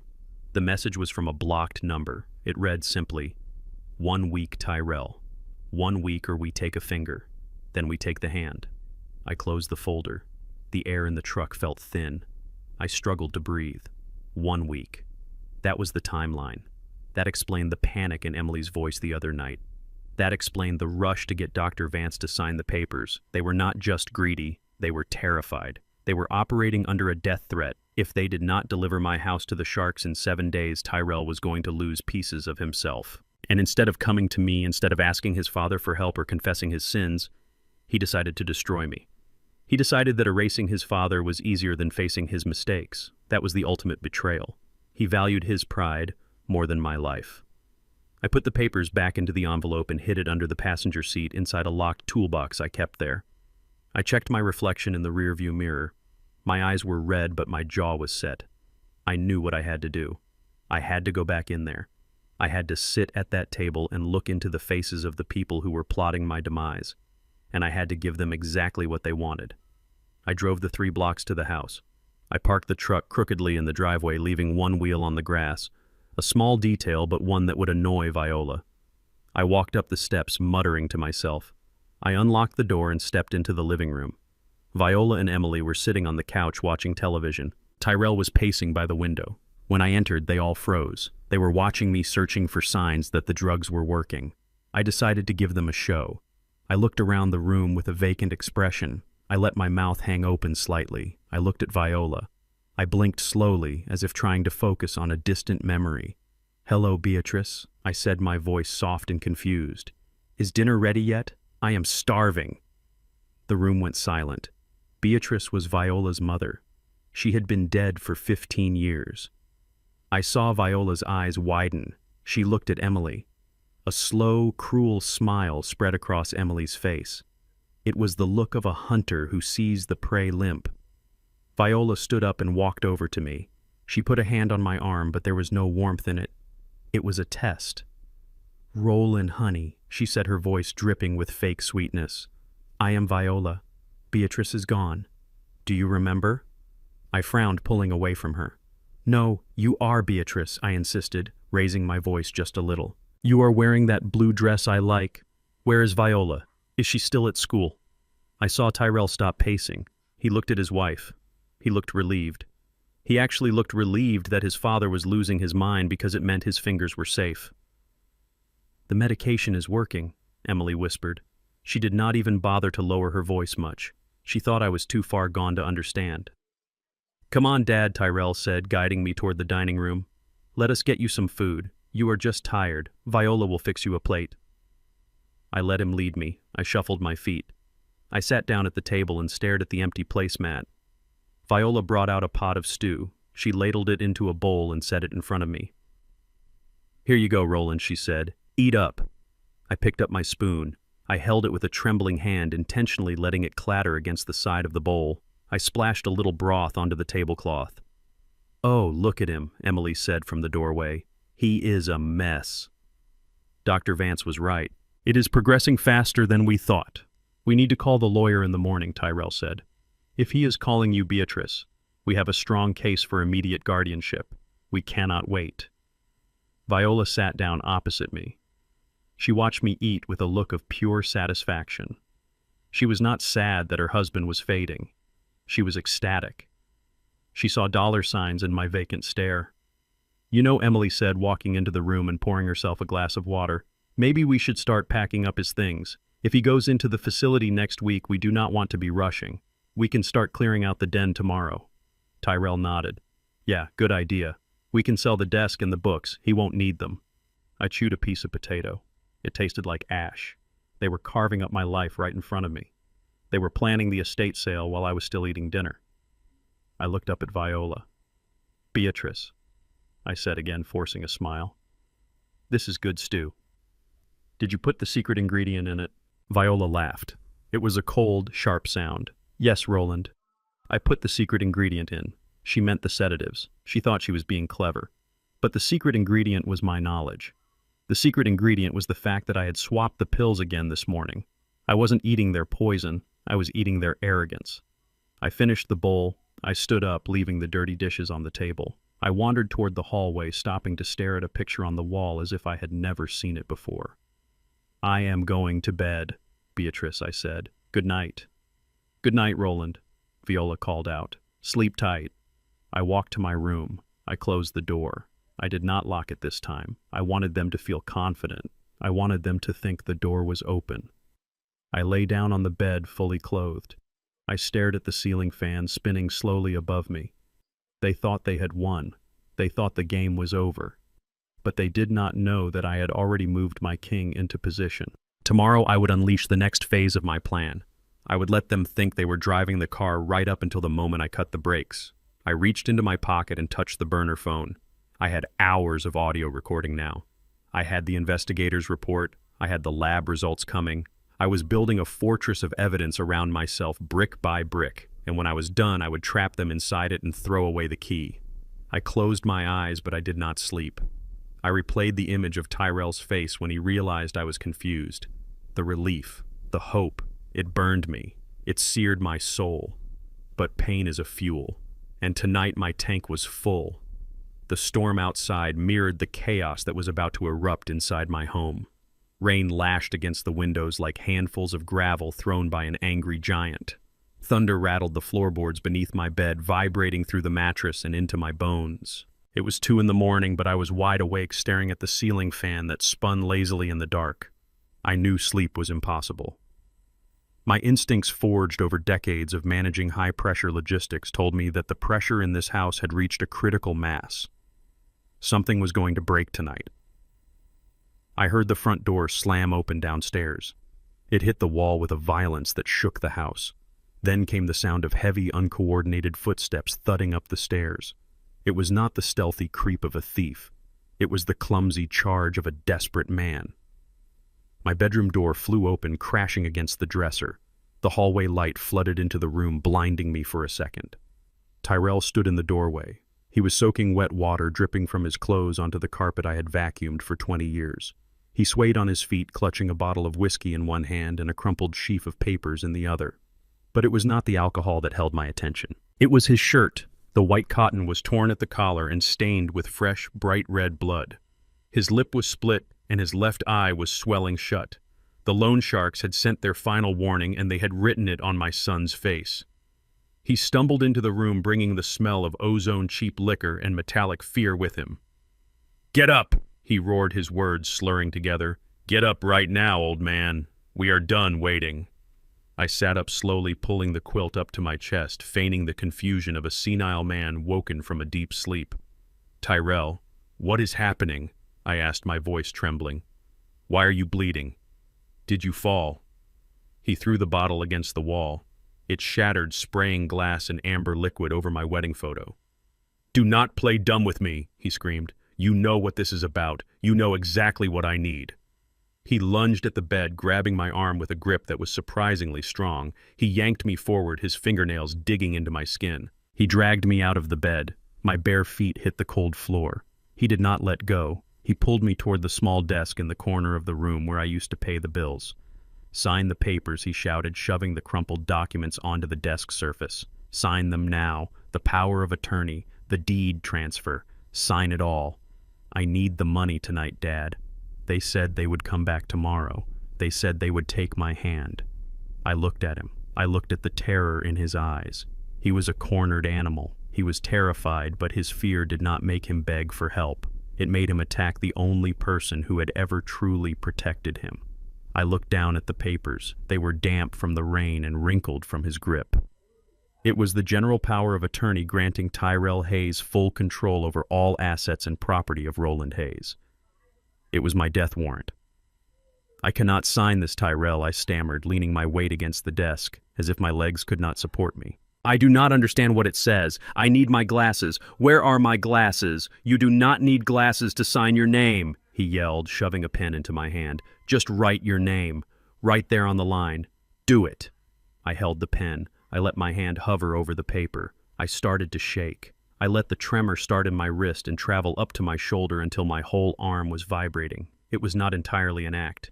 The adrenaline coursing through my veins made the shaking real enough. "I cannot," I whispered, dropping the pen. "My hands. They will not work. I am scared, Tyrell. Please, stop yelling." Tyrell stared at the pen rolling across the desk. His face turned a shade of purple I had never seen before. The veins in his neck bulged. He let out a sound that was half scream, half sob. "Pick it up," he commanded. "Pick it up and sign the paper." "I cannot," I repeated, backing away from him. He snapped. The last tether of his sanity broke. He stepped forward and swung his arm back. It happened in slow motion. I saw his hand coming. I saw the blood on his knuckles. I could have blocked it. I could have caught his wrist and twisted it until he dropped to his knees. I still had the strength of a man who lifted crates for a living, but I did not. I let it happen. His open palm connected with the side of my face with a sickening crack. The force of the blow spun me around. I lost my footing. I fell sideways, crashing into the corner of the heavy oak dresser. My temple struck the sharp wood edge. A blinding flash of white light exploded behind my eyes, followed immediately by the warm, wet sensation of blood trickling down my face. I crumpled to the floor, lying in a heap by the closet door. The room spun. The pain was sharp and hot, radiating from my temple. I touched my head and my fingers came away red. "Oh my God," Emily gasped from the doorway. I looked up through the haze of pain. Emily and Viola were standing there. They had watched the whole thing. They had watched my son assault me. Tyrell stood over me, breathing heavily, his hand still raised, chest heaving. He looked at me, then at his hand, then back at me. For a second, I thought he might apologize. I thought the sight of his father bleeding on the floor might snap him out of his madness. But then Viola spoke. Her voice cut through the room, colder than the wind outside. She did not rush to me. She did not check my wound. She stood with her arms crossed, her silk robe pulled tight around her. "Just sign the papers, Roland," she said, her voice flat and bored. "Look what you made him do. Are you going to torment the boy until he dies? Sign the paper and end this misery." I looked at my wife, the woman I had shared a bed with for 40 years. She looked at my blood as if it were a spilled drink she would have to clean up later. There was no love in her eyes. There was not even hate. There was just annoyance. She viewed my pain as an inconvenience to her comfort. Emily stepped into the room. She looked at Tyrell, then at the papers. She picked up the pen and held it out to me, not bothering to help me sit up. "You heard her," she said, her lip curling in disgust. "Stop being dramatic. It is just a scratch. Sign the document so we can all go back to sleep. Tyrell needs this done tonight. Do not make him hit you again." She was threatening me. She was using my son as a weapon, and she was enjoying it. I looked at the three of them towering over me, the holy trinity of my betrayal. My son, the brute. My wife, the enabler. My daughter-in-law, the architect. Something inside me died in that moment. It was the last lingering hope that this was all a misunderstanding. It was the last shred of fatherly instinct that wanted to save Tyrell from himself. That instinct turned to ash. The man lying on the floor was no longer their father or husband. He was a stranger, and strangers owe each other nothing. I reached up with a trembling hand. I took the pen from Emily. I dragged myself up to a sitting position, leaning against the dresser for support. Blood dripped from my temple onto the collar of my pajamas. "Give me the paper," I whispered. Tyrell snatched the paper from the desk and thrust it in front of me, holding it against the floorboards. "Here," he said, his voice shaking. "Just sign it." I placed the tip of the pen on the signature line. I took a breath. I knew something they did not know. I knew that the signature card on file at my bank and with the county deeds office required a very specific flourish on the letter R and a loop on the D. It was a security measure I had adopted years ago after a check fraud scare at the warehouse. I pressed the pen to the paper. I wrote Roland Hayes, but I wrote it straight. I did not loop the D. I made the R sharp and angular. To the naked eye, it looked like my name written by a shaky hand. But to a forensic handwriting analyst or a diligent bank clerk, it was a forgery. It was invalid. I finished the signature and let the pen drop from my fingers. It rolled away, stopping in a pool of my own blood. "There," I said, my voice devoid of emotion. "Take it." Tyrell grabbed the paper. He stared at the signature, his eyes wide and manic. He did not check the details. He just saw the ink. He let out a laugh that sounded like a bark. "He did it," he said, looking at Emily. "He finally did it. We are saved." Emily snatched the paper from him, checking it quickly. "It looks shaky," she muttered, "but it will pass. He is old. Nobody expects calligraphy. We can get this notarized in the morning with Paul." Viola turned away without another word. She walked out of the room back to her warm bed, leaving her husband bleeding on the floor. Tyrell and Emily followed her, their focus entirely on the piece of paper that they thought was their golden ticket. Neither of them offered me a bandage. Neither of them offered me a hand up. They just left me there in the dark with the shattered whiskey bottle and the sound of the rain. I sat there for a long time. I listened to them celebrating downstairs. I heard the clink of glasses. They were toasting their victory. They were toasting the fact that they had beaten the old man into submission. I slowly pulled myself up. My head throbbed with a rhythm that matched the thunder. I walked to the bathroom and looked in the mirror.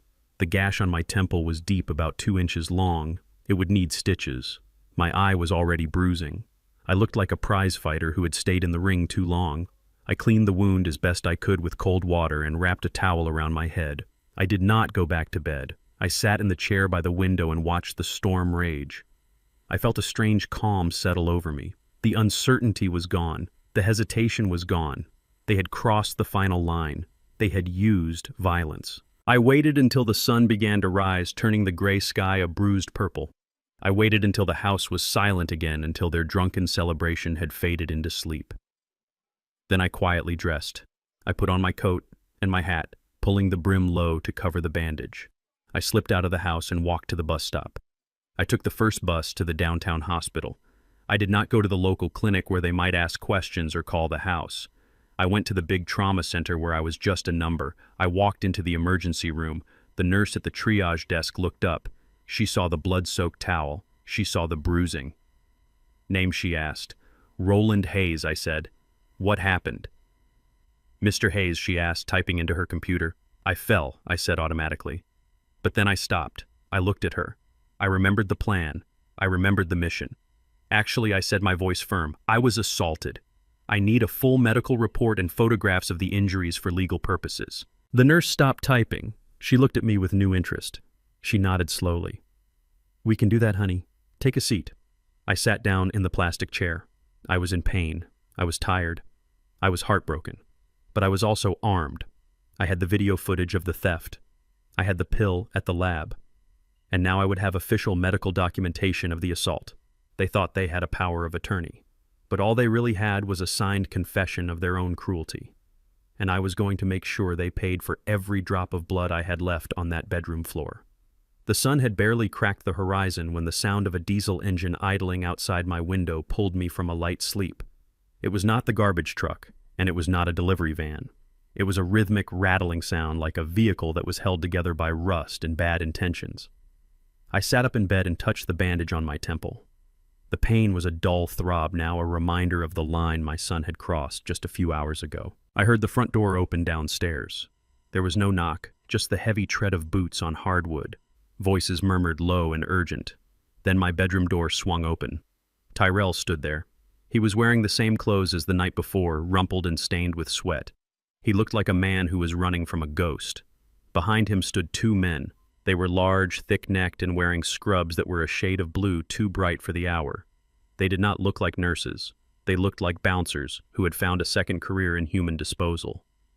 "Dad, get dressed," Tyrell said, his voice flat. "You are going on a trip." I looked at the men. One of them held a clipboard. I saw the papers clipped to it. The forgery Tyrell had forced me to sign and the certification of incapacity from Dr. Vance. They were armed with lies. "Where am I going?" I asked, letting my voice waver. "Is it to the hospital for my head?" "No," Tyrell said, avoiding my eyes. "It is a place where you can rest, a place where they can take care of you properly." "We cannot do it anymore, Dad. You are too much for us. You are dangerous. Dangerous." The word hung in the air. I was the one with stitches in my head. I was the one who had been robbed, but in their narrative, I was the threat. The larger of the 2 orderlies stepped forward. "Mr. Hayes, we need you to come with us voluntarily, or we will have to assist you. It is better for everyone if you just walk." I stood up slowly. I did not fight. I did not scream. I needed this to happen. I needed them to complete the crime. If I resisted now, it would just be a domestic dispute. If they took me out of my house against my will and locked me up based on forged documents, it was kidnapping. It was false imprisonment. It was a felony. I put on my pants and my shoes. I reached for my jacket, the one with the check hidden in the lining. "Leave the jacket," Tyrell said quickly. "You won't need it where you are going. They have clothes for you there." I froze. That jacket was my lifeline. It held the proof of my freedom. I clutched it to my chest. "I am cold," I whined, letting my hands shake. "I need my jacket, Tyrell. It is my favorite. Please let me take my jacket." The orderly looked at Tyrell. "Let him take the coat, buddy. It is freezing outside. We do not need him getting pneumonia before we get him processed." Tyrell hesitated, then nodded curtly. "Fine. Just let's go." I put the jacket on, zipping it up to my chin. I felt the paper crackle against my ribs. I walked out of the room, flanked by the two men.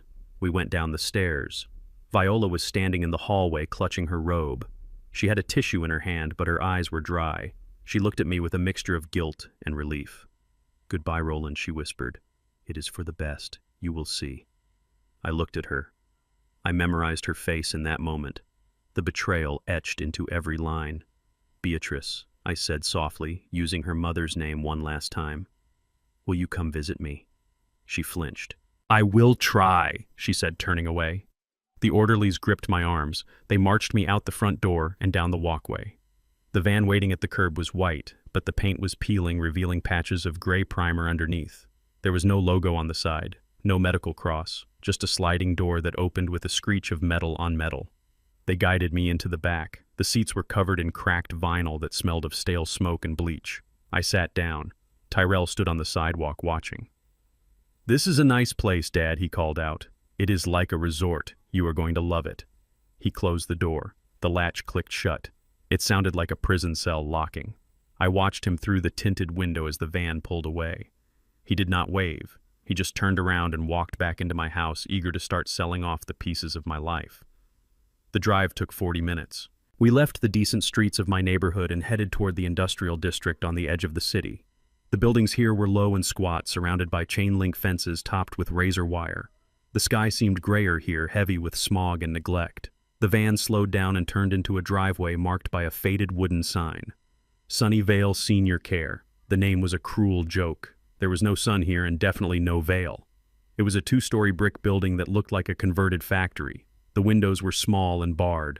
The grass in the front yard was dead patches of dirt showing through like sores.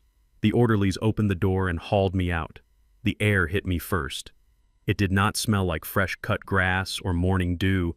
It smelled of industrial disinfectant, masking the underlying stench of urine and boiled cabbage. It was the smell of despair.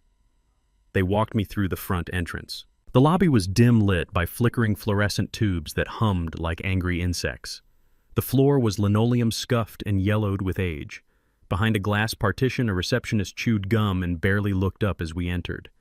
"New admission," the orderly grunted, slapping the clipboard onto the counter. "Hayes, Roland, involuntary commitment, dementia and aggressive behavior, payment secured by family." The receptionist typed something into a computer that looked 20 years old. "Room 104 is open," she said without making eye contact. "Take him back. Dr. Miller will do the intake later." They led me down a long hallway. The doors to the rooms were open. I looked inside as we passed. I saw elderly men and women sitting in wheelchairs staring at walls. They looked like empty shells. Their eyes were vacant.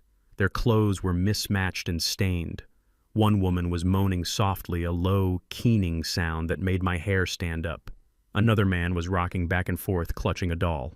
This was not a care facility. This was a warehouse for the unwanted. This was where families dumped their burdens when they wanted to forget them. And this was where my wife and son had sent me to rot. They pushed me into room 104. It was a small square room with 2 beds. One was occupied by a man who was asleep, his mouth open, snoring wetly. The other bed was empty, stripped to the plastic mattress cover. There was a small metal nightstand and a wardrobe with a broken hinge. "Sit," the orderly commanded, pointing to the empty bed. "Someone will be by to get your vitals. Do not cause trouble, old man. We have ways of handling trouble." They left, closing the door but not locking it. I sat on the plastic mattress. It crunched under my weight. I looked around the room. The paint was peeling in long strips from the ceiling. There was a water stain in the corner that looked like a map of a forgotten country. I checked my watch. It was 7:15 a.m. I did not unpack. I did not take off my jacket. I sat there and waited. I counted the seconds. I listened to the sounds of the facility waking up. The rattle of a medication cart, the shout of a nurse, the crying of a resident down the hall. My heart was beating a slow, steady rhythm. I was not afraid. I was angry, but it was a cold, focused anger. I was recording everything in my mind, the smell, the peeling paint, the neglect. I was building the lawsuit in my head, adding zeros to the settlement figure with every minute that passed. At 7:45 a.m., the door opened again. I expected a nurse. Instead, Viola walked in. She was wearing a coat and holding a purse, clutching it tightly to her chest. She looked out of place here, her perfume warring with the stench of the hallway. She did not come in far. She stayed by the door as if afraid that the despair of the place might be contagious. "Roland," she said, her voice tight, "I just wanted to make sure you got settled." I looked at her. I looked at the woman who had promised to love me in sickness and in health. She had brought me to hell and left me at the gate. "This is it, Viola?" I asked, gesturing to the room. "This is the resort. It is temporary." She lied, her eyes darting around the room, avoiding the man in the other bed. "Just until you get better. Just until the doctors say you are safe." I stood up. She took a step back, fear flashing in her eyes. She thought I was going to hurt her. She believed her own lies about my aggression. "You should go," I said. "You have a house to sell. You have money to count. Do not let me keep you." She swallowed hard. "I brought you some toiletries," she said, placing a small plastic bag on the nightstand. "Soap, toothbrush. I will come back on Sunday." She would not come back. We both knew it. She turned and walked out the door, her heels clicking rapidly on the linoleum as she fled the scene of her crime. I watched her go. I watched the last thread of my old life snap and wither. I sat back down. I checked my watch again. 7:55 a.m. Any minute now. At exactly 8 a.m., the front doors of the facility burst open. I heard it from my room. It was not the screech of the van door. It was the authoritative slam of heavy double doors hitting the walls. Then came the sound of voices. Loud, confident voices. "Where is Roland Hayes?" a voice boomed. It was a voice I recognized. It was the voice of a man who charged $500 an hour to argue with judges. It was Mr. O'Malley. I stood up and walked to the doorway of my room. I looked down the hall. At the nurse's station, chaos had erupted. Mr. O'Malley stood there in a charcoal suit that cost more than this entire building. Flanking him were 4 uniformed police officers and 2 men in suits who looked like state investigators. The receptionist was standing up, looking terrified. "You cannot just barge in here," she squeaked. "I have a court order signed by Judge Harrison 20 minutes ago," O'Malley roared, holding up a document. "This facility is holding Mr. Roland Hayes against his will based on fraudulent documentation. If you do not produce him in 10 seconds, I will have every person in this building arrested for kidnapping." "Roland, I am here." I stepped into the hallway.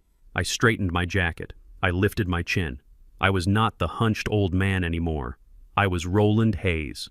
"Mr. O'Malley," I called out, my voice clear and strong. "I am right here."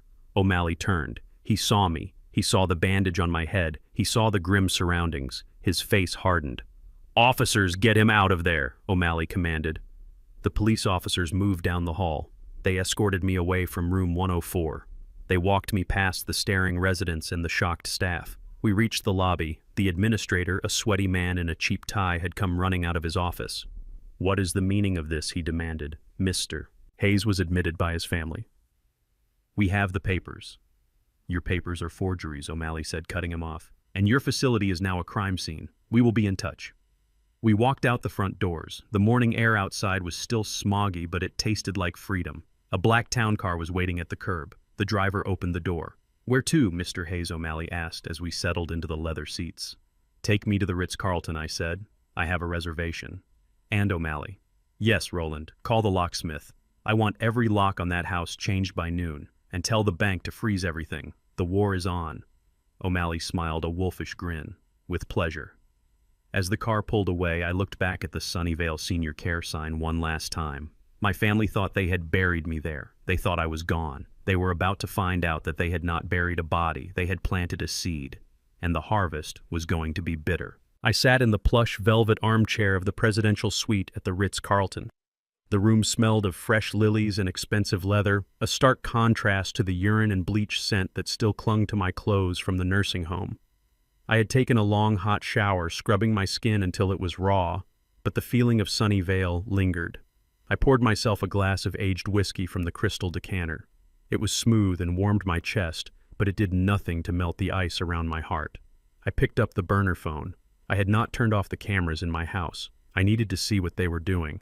I needed to witness the celebration of my demise. On the small screen, I saw my living room. It was brightly lit. Tyrell was standing in the center of the room holding a bottle of champagne. It was the same bottle I had bought 2 days ago. The $20 bottle I had intended to share with them to celebrate our new life. Now they were drinking it to celebrate my erasure. Viola was sitting on the sofa laughing. It was a sound I had not heard in years. She looked younger, lighter. The burden of her husband was gone, and she was radiant. Emily was pacing, holding a calculator and a notepad, furiously punching in numbers. To the future, Tyrell shouted, raising his glass. To the end of the dry spell, and to the old man for finally being useful for once in his life. Viola clinked her glass against his. He is happy where he is, she said, her voice devoid of any guilt. He is with people his own age. We did the right thing. It was the only humane option. I took a sip of whiskey. Humane. They had thrown me into a pit and called it a sanctuary. Tyrell's phone rang. He hushed the women and answered it on speaker. It was the real estate investor. The shark who bought distressed properties for pennies on the dollar. Mr. Hayes, the voice crackled. We are ready to move. I have the cashier's check for $250,000. We can sign the deed transfer at the title company tomorrow morning at 9. That is perfect, Tyrell said, his voice trembling with greed. We will be there. We have the power of attorney signed and ready. Great, bring the keys, the investor said. My crew will be there by noon to start gutting the place. Tyrell hung up. He let out a whoop of joy. Did you hear that? He yelled. Cash, tomorrow. We are rich. Emily hugged him. We pay off the syndicate first, she whispered fiercely. Then we pay my credit cards. Then we get out of this dump. I watched them. I watched them toast to the sale of the home my father had built with his own hands. I watched Viola start dragging my favorite recliner toward the front door, preparing to put it out on the curb for the trash collectors. She did not want anything of mine left in the house when the buyers arrived. I turned off the phone. I did not need to see any more. I knew the schedule. 9 a.m. at the Chicago Title Company on Wacker Drive. They thought they were walking into a payday, but they were walking into a buzzsaw. I finished my drink. I checked the time. I had a meeting with O'Malley in an hour to finalize the trap. I went to the window and looked out at the city lights. They were beautiful. They were cold, just like my family. The next morning, I did not go to the title company. I did not need to be in the room to feel the impact. O'Malley had sent his private investigator Miller to sit in the lobby and observe. Miller was wired for sound, so I listened to the audio feed from the comfort of my hotel room while eating a breakfast of Eggs Benedict that cost more than my weekly grocery budget used to be. I heard the chime of the door as they entered the office. I could hear the nervous energy in Tyrell's voice. He was talking too fast. He was trying to sound professional, but he sounded like a man with a gun to his head. We are here to see Ms. Perkins, Tyrell announced. We are closing on the Hayes property. They were led into a conference room. I heard the rustle of papers. I heard the heavy breathing of the investor, a man named Russo who sounded like he smoked 3 packs a day. All right, let's make this quick, Russo grunted. I have 3 other buys today. You have the power of attorney. Right here, Tyrell said, slapping the document onto the table. Signed by Roland Hayes himself just 2 nights ago. There was a pause. I imagined Ms. Perkins, the notary, picking up the paper. She was a woman O'Malley had worked with for 20 years. She was meticulous. She was the gatekeeper. I need to verify the signature against the identification card on file, Ms. Perkins said, her voice crisp and professional. There was a silence that stretched for a long, agonizing minute. I took a sip of coffee. I visualized the signature I had written on the floor with blood dripping down my face. The sharp angular R. The missing loop on the D. Mr. Hayes, Mrs. Perkins said slowly. This signature does not match our records. What Tyrell's voice rose an octave. That is impossible. I watched him sign it. It is his signature. He was just shaky. He is old. He is sick. Ms. Perkins was unmoved. I understand that, sir, but the variance is significant. The stroke patterns are completely different, and frankly, the document appears to have stains on it. Is that blood? Tyrell stuttered. He cut himself shaving.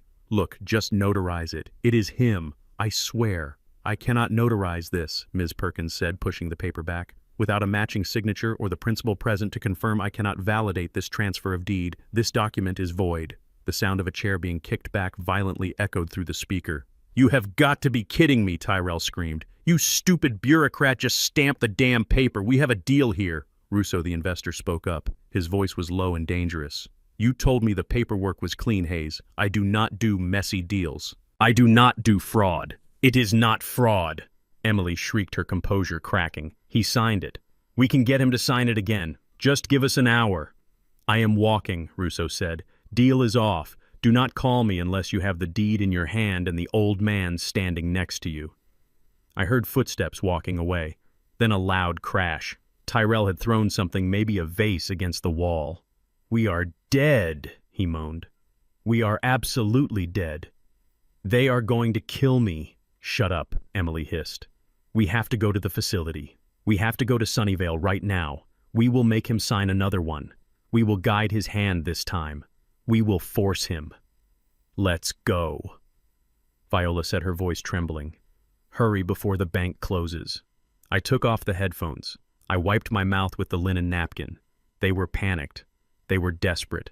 And now they were rushing toward a hole that was already empty. I checked out of the Ritz-Carlton an hour later, but I did not leave the city. I moved to a smaller boutique hotel near the airport. I needed to be ready to move when the time came. But first I needed to hear the end of the story. Miller had followed them to Sunnyvale. He was parked in the lot listening with a parabolic microphone aimed at the front entrance.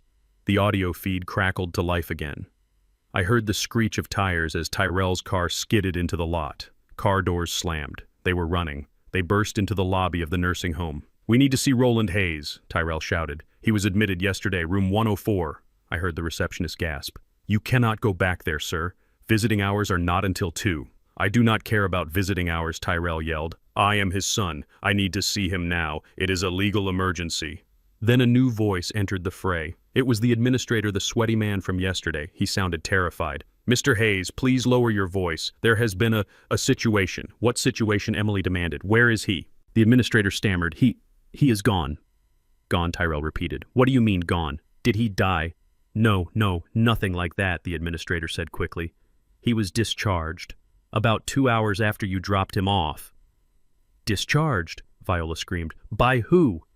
"We are his guardians. We are the only ones who can discharge him." "Well, actually," the administrator said, his voice dropping to a whisper, "that is not what the court order said. A lawyer came, a Mr. O'Malley. He had a judge's order stating that your admission paperwork was fraudulent. He had police with him." "Police?" Emily whispered. "Yes, police. They declared the facility a crime scene. They took Mr. Hayes. They said he was being released into the custody of his lawful legal guardian." "Who?" Tyrell demanded. "Who is his guardian?" "I do not know," the administrator said. "The lawyer did not say. He just took him." "Mr. Hayes, listen to me. You need to leave. The investigators are still here interviewing staff. If they see you, see." The silence that followed was heavy with absolute terror. They were not just broke now, they were exposed. The police were involved. Their victim had vanished into thin air. "Where is he?" Viola whispered. Her voice was shaking so hard it vibrated in my ear. "Where did he go? Is he dead? Did they take him to the morgue?" "He is not dead," Mom Tyrell said, his voice sounding hollow. "He is out there. He knows. He knows everything." "What do we do?" Emily asked. She sounded small, like a child. "We run," Tyrell said. "We go home, we pack, and we run, before the loan sharks find us, before the cops find us." I turned off the feed. I sat on the edge of the hotel bed. They were running scared. They were looking over their shoulders. For the first time in their lives, they were feeling the kind of helplessness they had inflicted on me. I picked up my phone. I dialed O'Malley. "They took the bait," I said. "Good," O'Malley replied. "The title company flagged the attempt as fraud just as we planned. The nursing home has already given a statement to the police implicating Tyrell in the falsification of medical records. The trap is set, Roland. Now you just have to spring it." "I will," I said. "But not yet. Let them sweat for a few hours. Let them sit in that house and wonder where the hammer is going to fall." I hung up. I stood up and walked to the mirror. I adjusted my tie. I looked like a man of means. I looked like a man who owned a ranch in Montana and a gas empire. I did not look like a victim. I packed my bag. I had a plane to catch. The final act of this play wasn't going to happen in Chicago. It was going to happen on my terms, on my land. But first, I had to become the ghost they feared. I had to let them think I was gone forever before I came back to haunt them. I left the hotel and headed for O'Hare. As the plane took off, banking over the gray sprawl of Chicago, I looked down. Somewhere down there in that maze of streets, 3 people were trembling in a house that no longer belonged to them. They were waiting for a knock on the door. They were waiting for justice. And justice was coming, but it was taking the scenic route. While my son was hyperventilating in a Chicago parking lot, terrified of a loan shark who wanted his fingers, I was reclining in a leather seat at 30,000 feet, sipping sparkling water with a slice of lime. The flight attendant asked if I needed a warm towel. I told her yes. I wiped my face, and with it, I wiped away the grime of the last 40 years. I was flying first class to Montana. I had left my phone off. I did not need to hear their panic. I could imagine it perfectly. Viola would be pacing the kitchen floor, praying to a god she only remembered when she needed money. Emily would be packing her bags, trying to figure out which credit card still had $10 of limit left. Tyrell would be staring at his hands, wondering how he was going to explain to the syndicate that the golden goose had flown the coop. I landed in Bozeman in the late afternoon. The air here was different.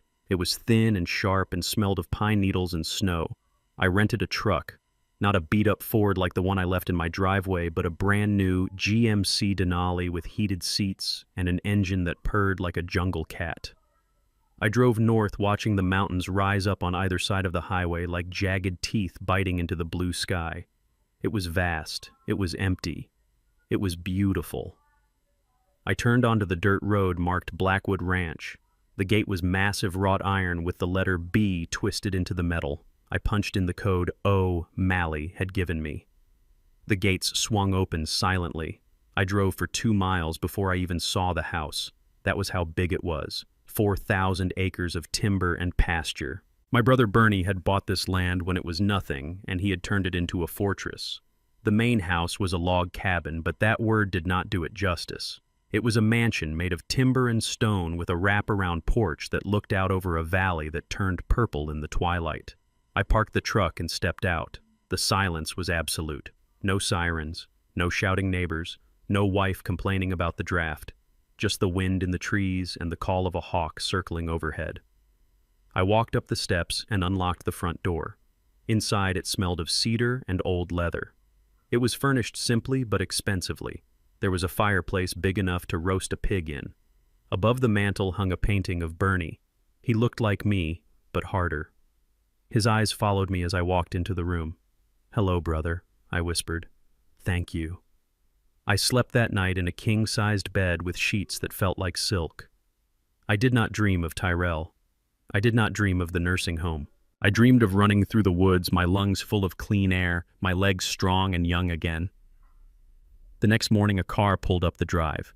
It was a local attorney named Mritton, who O'Malley had coordinated with. He was a tall man with a cowboy hat and a briefcase. He shook my hand with a grip that could crush walnuts. "Welcome home, Mr. Hayes," he said. "O'Malley told me you were coming. We have some business to discuss." We sat at the heavy oak dining table. Mr. Britton opened his briefcase and pulled out a stack of maps and geological surveys. "Your brother was a smart man," Mr. Hayes Britton said. "He bought this land for the timber, but he kept it for what was underneath." Underneath, I asked, pouring coffee from a silver pot. "Yes, sir," Britton said, tapping a map colored in shades of red and orange. "Shale. Massive deposits. The Bakken Formation extends right under your south pasture." I looked at the map. I knew about shale gas. I read the news, but I did not understand what it meant for me. "Is it worth something?" I asked. Britton laughed, a dry, hearty sound. "Worth something. Mr. Hayes, 3 energy companies have been in a bidding war for the extraction rights for 6 months. Bernie was holding out for the best royalty percentage. He got it right before he passed. He slid a contract across the table. It was thick, bound in blue paper. "This is the lease agreement," Britton explained. "They pay a signing bonus of $500,000 immediately, but the real money is in the royalties. Based on the projected output, you are looking at a passive income check every single month." "How much?" I asked, trying to keep my voice steady. "Conservative estimates put it at $150,000 a month," Britton said casually. "Once they get the rigs fully operational, it could be double that." I sat back in my chair. The breath left my body. $150,000 a month. I did the math in my head. That was nearly $2 million a year, for doing nothing, for just owning the dirt under my feet. The $1 million cash Bernie left me was just the appetizer. This was the main course. This was generational wealth. This was the kind of money that built libraries and named hospitals. This was power. And my son wanted to put me in a state home to sell a house worth $300,000. The stupidity of it was almost as staggering as the cruelty. If he had just been a good son, if he had just been decent, he would have shared in all of this. He would have been the heir to an empire. Instead, he was a thief stealing copper wire while standing on a gold mine. I picked up the pen. It was a heavy fountain pen that Bernie must have used. "Where do I sign?" I asked. Britton pointed to the line. I signed Roland Hayes. This time I used my real signature with the loop on the D and the flourish on the R. It flowed onto the paper like black silk. "Congratulations, Mr. Hayes," Britton said, shaking my hand again. "You are a very wealthy man." I walked Britton to his car. After he left, I stood on the porch and looked at my land. My land. The ground beneath my feet was pumping money into my bank account right now. I felt a shift inside me, a physical realignment of my spine. The stoop was gone. The hesitation was gone. The man who apologized for existing was gone. I went back inside and went into the master bathroom. I looked in the mirror. I saw an old man with gray stubble and tired eyes wearing a flannel shirt that had a fraying collar. "No," I said aloud. "Not anymore." I drove into town. Bozeman was not Chicago, but it had money. I found a high-end men's clothier on Main Street. I walked in. The sales clerk, a young woman, looked at my boots and my flannel. "Can I help you, sir?" she asked, her tone polite but guarded. "Yes," I said. "I need a suit. I need everything, actually. Shoes, shirts, ties, and I need a barber." She hesitated for a second. "We operate by appointment usually, and our suits start at $2,000. I pulled out the debit card connected to the account where the signing bonus had just been wired. "I do not have an appointment," I said. "But I have this, and I do not care what it costs. I want to look like the owner of Blackwood Ranch." Her attitude changed instantly. 30 minutes later, I was sitting in a leather barber chair getting a hot towel shave.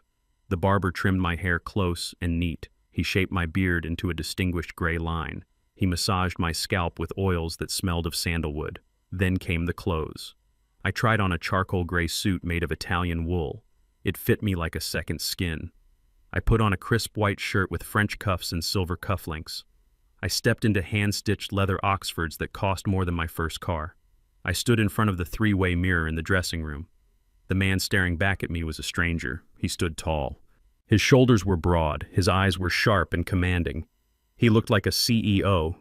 He looked like a patriarch. He looked dangerous. Roland, the warehouse manager, was dead. Roland, the victim, was buried in a pauper's grave in my mind. The man in the mirror was Mr. Hayes, and Mr. Hayes had some unfinished business to attend to. I paid the bill without blinking. I wore the suit out of the store. I walked down the street and people moved out of my way. They nodded at me with respect. They did not see a confused old man. They saw power. I got back into my truck. I checked my phone. It was time. I had let them sweat for 48 hours. I had let them run and hide and turn on each other. Now it was time to drop the hammer. I dialed the number for the Ritz-Carlton in Chicago. I asked for the concierge. "This is Roland Hayes," I said, my voice deep and authoritative. "I need to book the presidential suite again, for tonight. And I need you to arrange a car to pick me up from O'Hare. I am coming back to clean house." I drove to the airport. I was flying back into the storm, but this time I was the one bringing the lightning. They wanted to declare me incompetent. I was going to show them exactly how competent I was. I was going to show them what happens when you wake a sleeping giant and try to steal his blanket. Chicago was waiting, and so was my revenge. While I was sipping a 30-year-old scotch in a room that cost $5,000 a night, my family was experiencing a very different kind of evening. I watched it all unfold on the screen of my burner phone. The loan sharks had finally lost patience. They did not knock this time. 2 men in leather jackets kicked in the front door of my house, splintering the frame I had painted every summer for 20 years. They did not stay long. They did not need to. They smashed the flat-screen television. They overturned the dining table where we had eaten that miserable dinner just days ago. They threw a brick through the living room window, letting the cold Chicago wind howl through the house.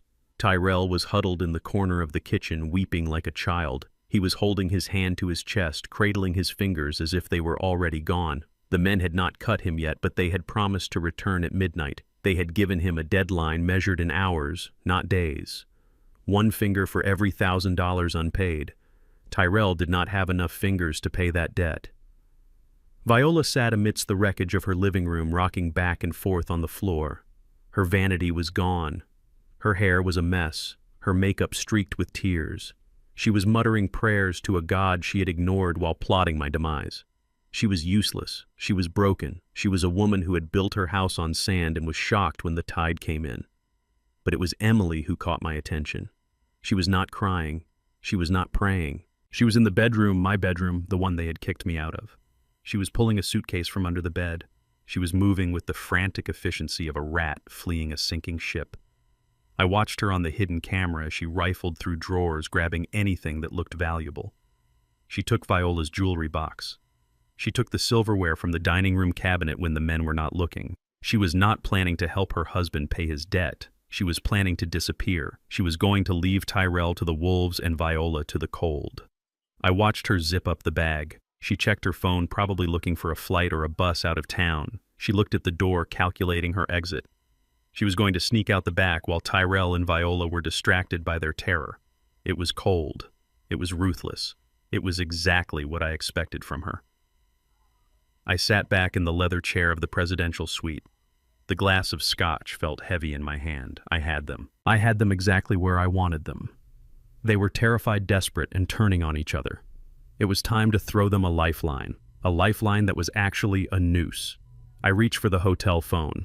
It was a heavy, cream-colored device with gold accents. I dialed the number of my house, the landline, the one number I knew they would answer because they were terrified it was the police or the hospital calling to tell them I was dead.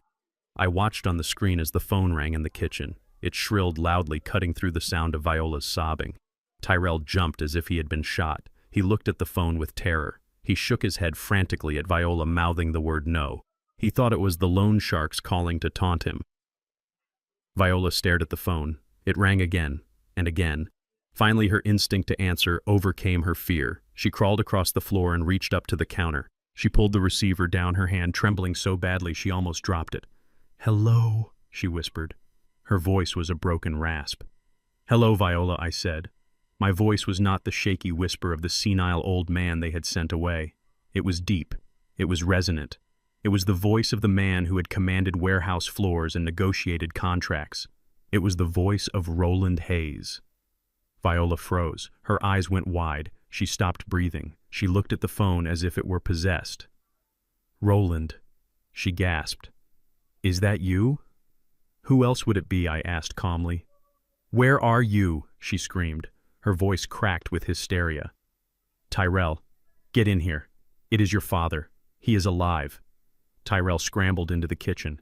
He grabbed the phone from her, pressing it to his ear. He looked like a drowning man clutching at a straw. "Dad," he yelled. "Dad, where are you? The police said you were gone. They said you disappeared. Are you okay?" I took a slow sip of my drink, savoring the burn. "I am better than okay, Tyrell," I said. "I am fantastic.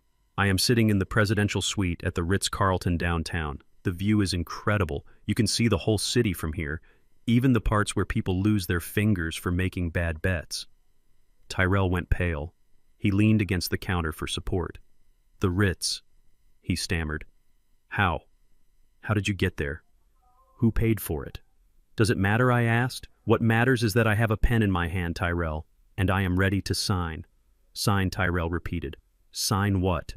"The deed I said, the power of attorney, whatever scraps of paper you need to save your skin. I know about your friends, Tyrell. I know they just left. I know they are coming back at midnight, and I know you do not have the money." Tyrell began to sob. It was a pathetic sound. "Dad, please," he begged. "You have to help me. They are going to kill me. I did not mean for any of this to happen. Just come home. Please come home and sign the papers." "I am not coming to that house," I said, my voice hardening.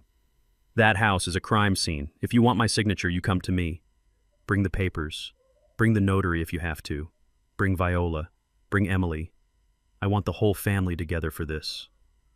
Yes, okay," Tyrell stuttered. "We are coming. We will be there in 20 minutes. Just stay there, Dad. Do not move. Please, do not move." "Room 402, I said. "The penthouse. Tell the concierge you are here to see Mr. Hayes." "And Tyrell." "Yes, Dad. Do not make me wait. I have a very busy schedule." I hung up. I watched on the screen as Tyrell dropped the phone. He turned to Viola and Emily, who had appeared in the doorway dragging her suitcase. "He is at the Ritz," Tyrell shouted. He is alive. He wants to sign. He is going to save us. Emily dropped her suitcase. Her eyes narrowed. The Ritz, she said. How can he afford the Ritz? He does not have a dime. Who cares? Tyrell screamed, grabbing her arm. Maybe he stole a credit card. Maybe he is bluffing. It does not matter. He said he would sign. That is all that matters. We get the signature, we sell the house to the sharks, we pay the debt. We survive. Emily looked at the suitcase, then at Tyrell. She did the math. Running was risky. She had no money and nowhere to go. If the old man signed, they could pay off the debt and maybe have enough left over for her to leave properly later. Greed won out over fear. Fine, she said. Let us go. But if this is a trick, I am leaving you, Tyrell. I swear I am leaving you. They scrambled. It was a chaotic frenzy of motion. Tyrell grabbed the crumpled papers from the table stained with beer and desperation. Viola tried to fix her hair, wiping the mascara from her cheeks with a dirty dish rag. Emily grabbed her purse, checking to make sure her fake ID was still there. They rushed out the door, leaving it hanging open on its broken hinges. They ran to Tyrell's car, which was parked on the lawn because the driveway was full of broken glass. The engine coughed and sputtered before roaring to life. They peeled out of the yard tires, spinning on the wet grass, desperate to reach the man they had discarded like trash. They thought I was scared. They thought I had escaped the nursing home and panicked, checking into a hotel with a stolen card just to buy time. They thought I was calling them because I needed them to save me from the consequences of my own escape. They had no idea that I was the one pulling the strings. I stood up and walked to the mirror. I checked my tie. I smoothed the lapels of my Italian suit. I looked like a king. I looked like justice. I walked over to the door of the suite and unlocked it. I wanted them to walk right in. I wanted them to see the luxury. I wanted them to smell the money. 20 minutes later, my phone buzzed. It was the concierge. "Mr. Hayes," he said, his voice polite but strained. "There are 3 individuals here to see you.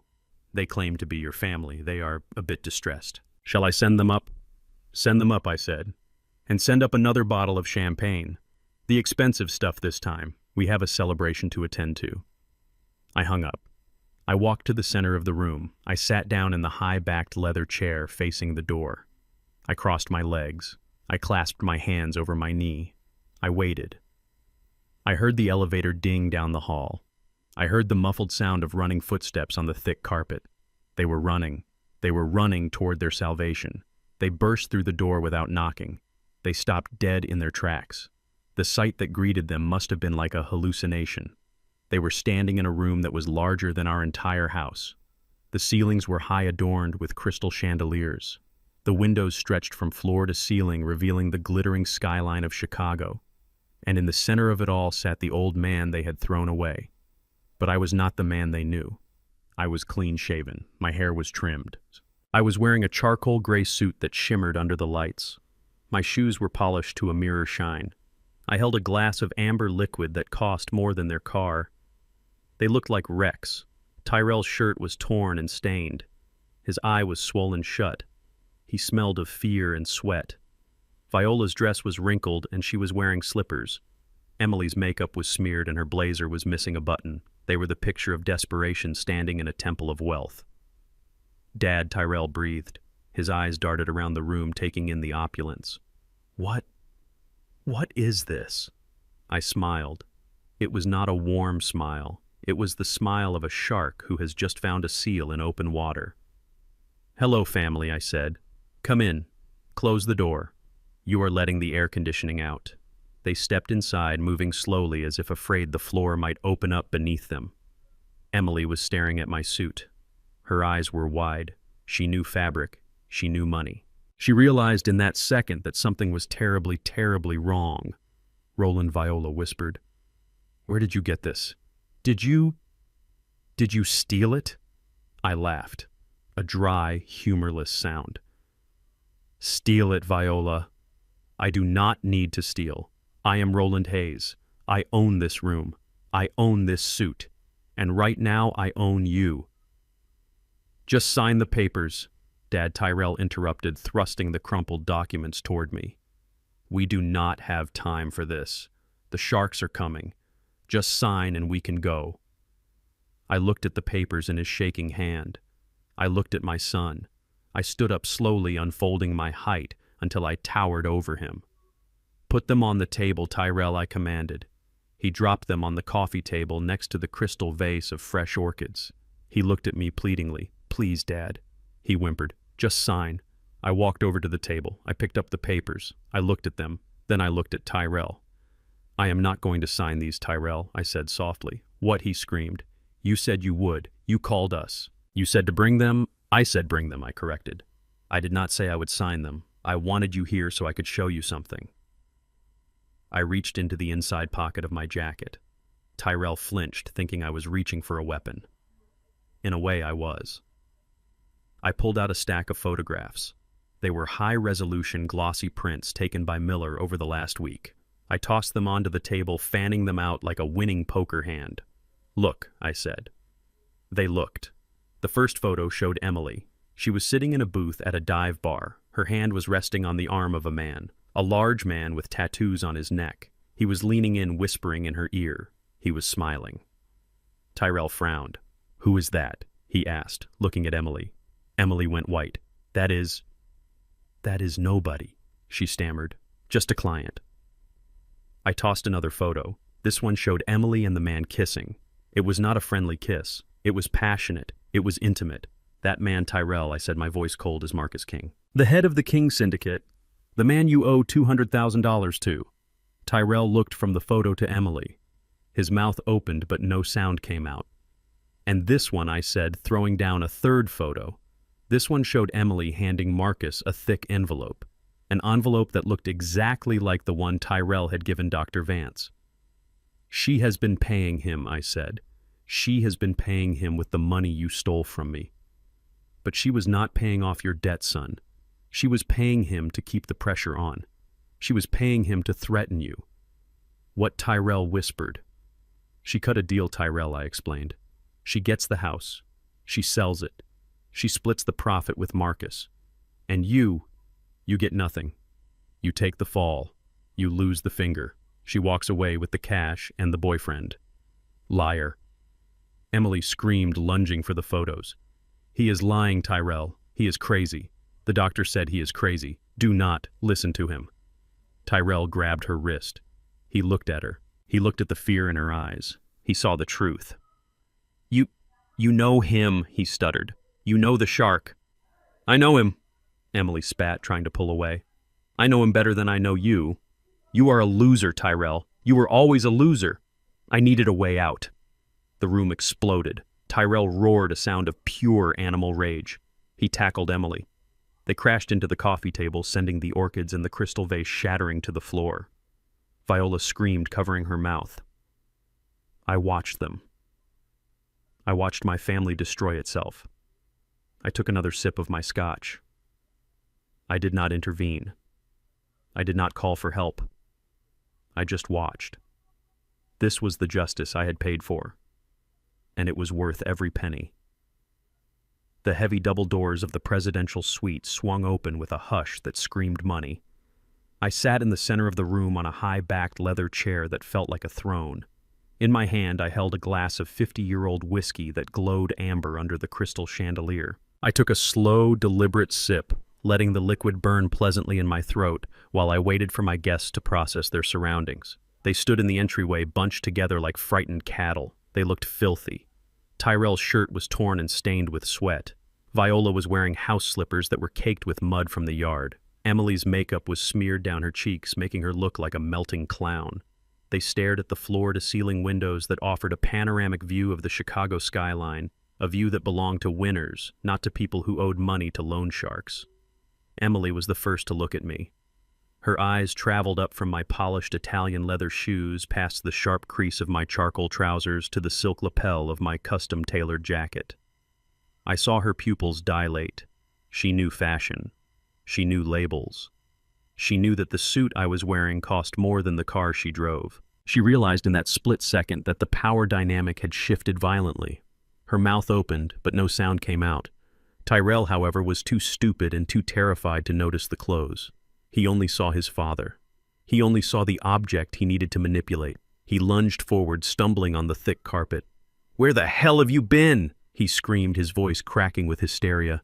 We have been looking everywhere for you. Do you have any idea what you have done?" He slammed the crumpled power of attorney documents onto the coffee table, knocking over a crystal vase.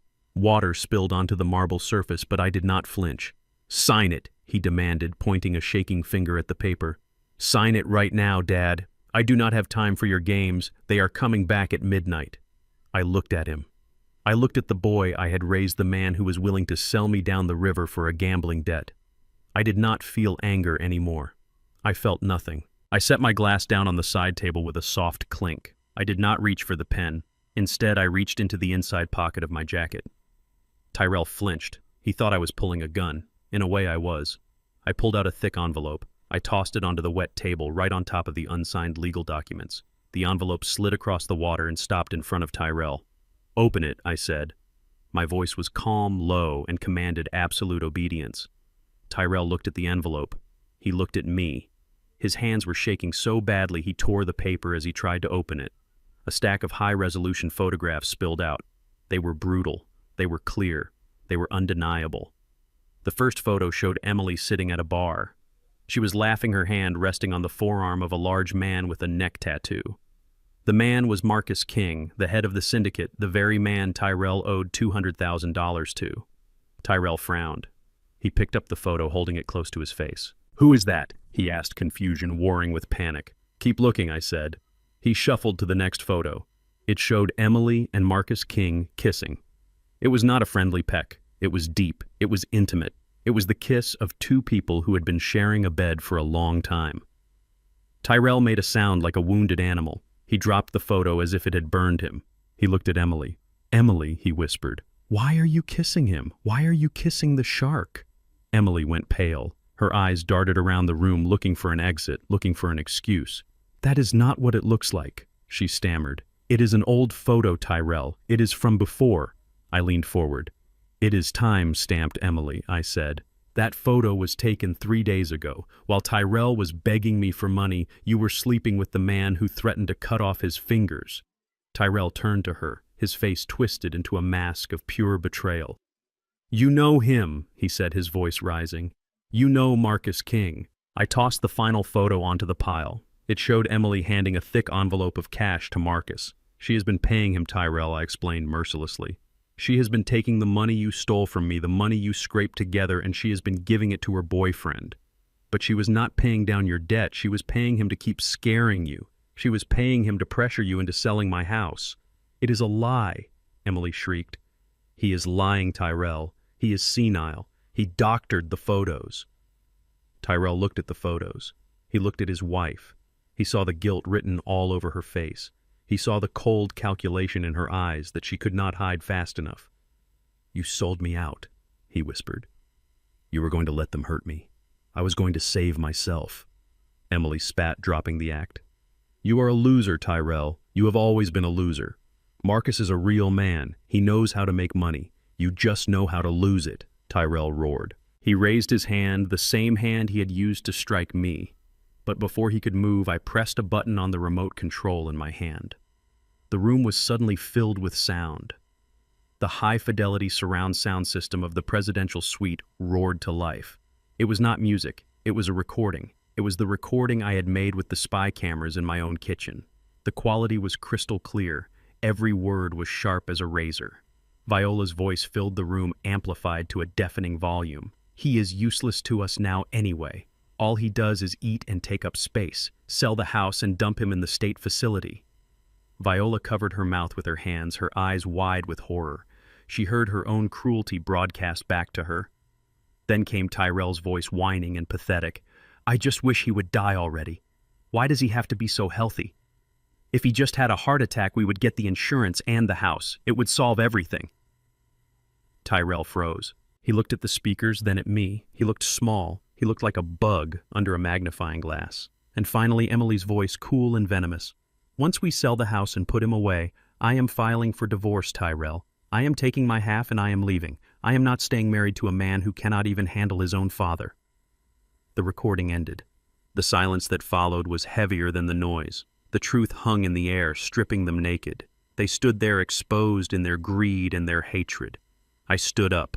I buttoned my jacket. I walked over to the table and picked up the unsigned power of attorney. I ripped it in half, slowly letting the sound of tearing paper punctuate the moment. Then I ripped it again and let the pieces flutter to the floor. "You wanted me gone," I said, my voice filling the room. "You wanted my money. You wanted my house. Well, you got your wish. I am gone. The Roland you knew is dead. You killed him." I walked past them toward the door. They were too stunned to move. They were paralyzed by the wreckage of their own lives. "The house is legally sealed," I said, stopping at the door. "I called the police an hour ago. I reported the assault Tyrell. I gave them the medical report of my injuries, and I reported the attempted poisoning Viola. The lab results came back this morning. The pills you gave me were arsenic-based rat poison, not sedatives." Viola gasped. She fell to her knees. "No, Roland," she sobbed. "I did not know. Emily gave them to me. She said they were sleeping pills. I did not care."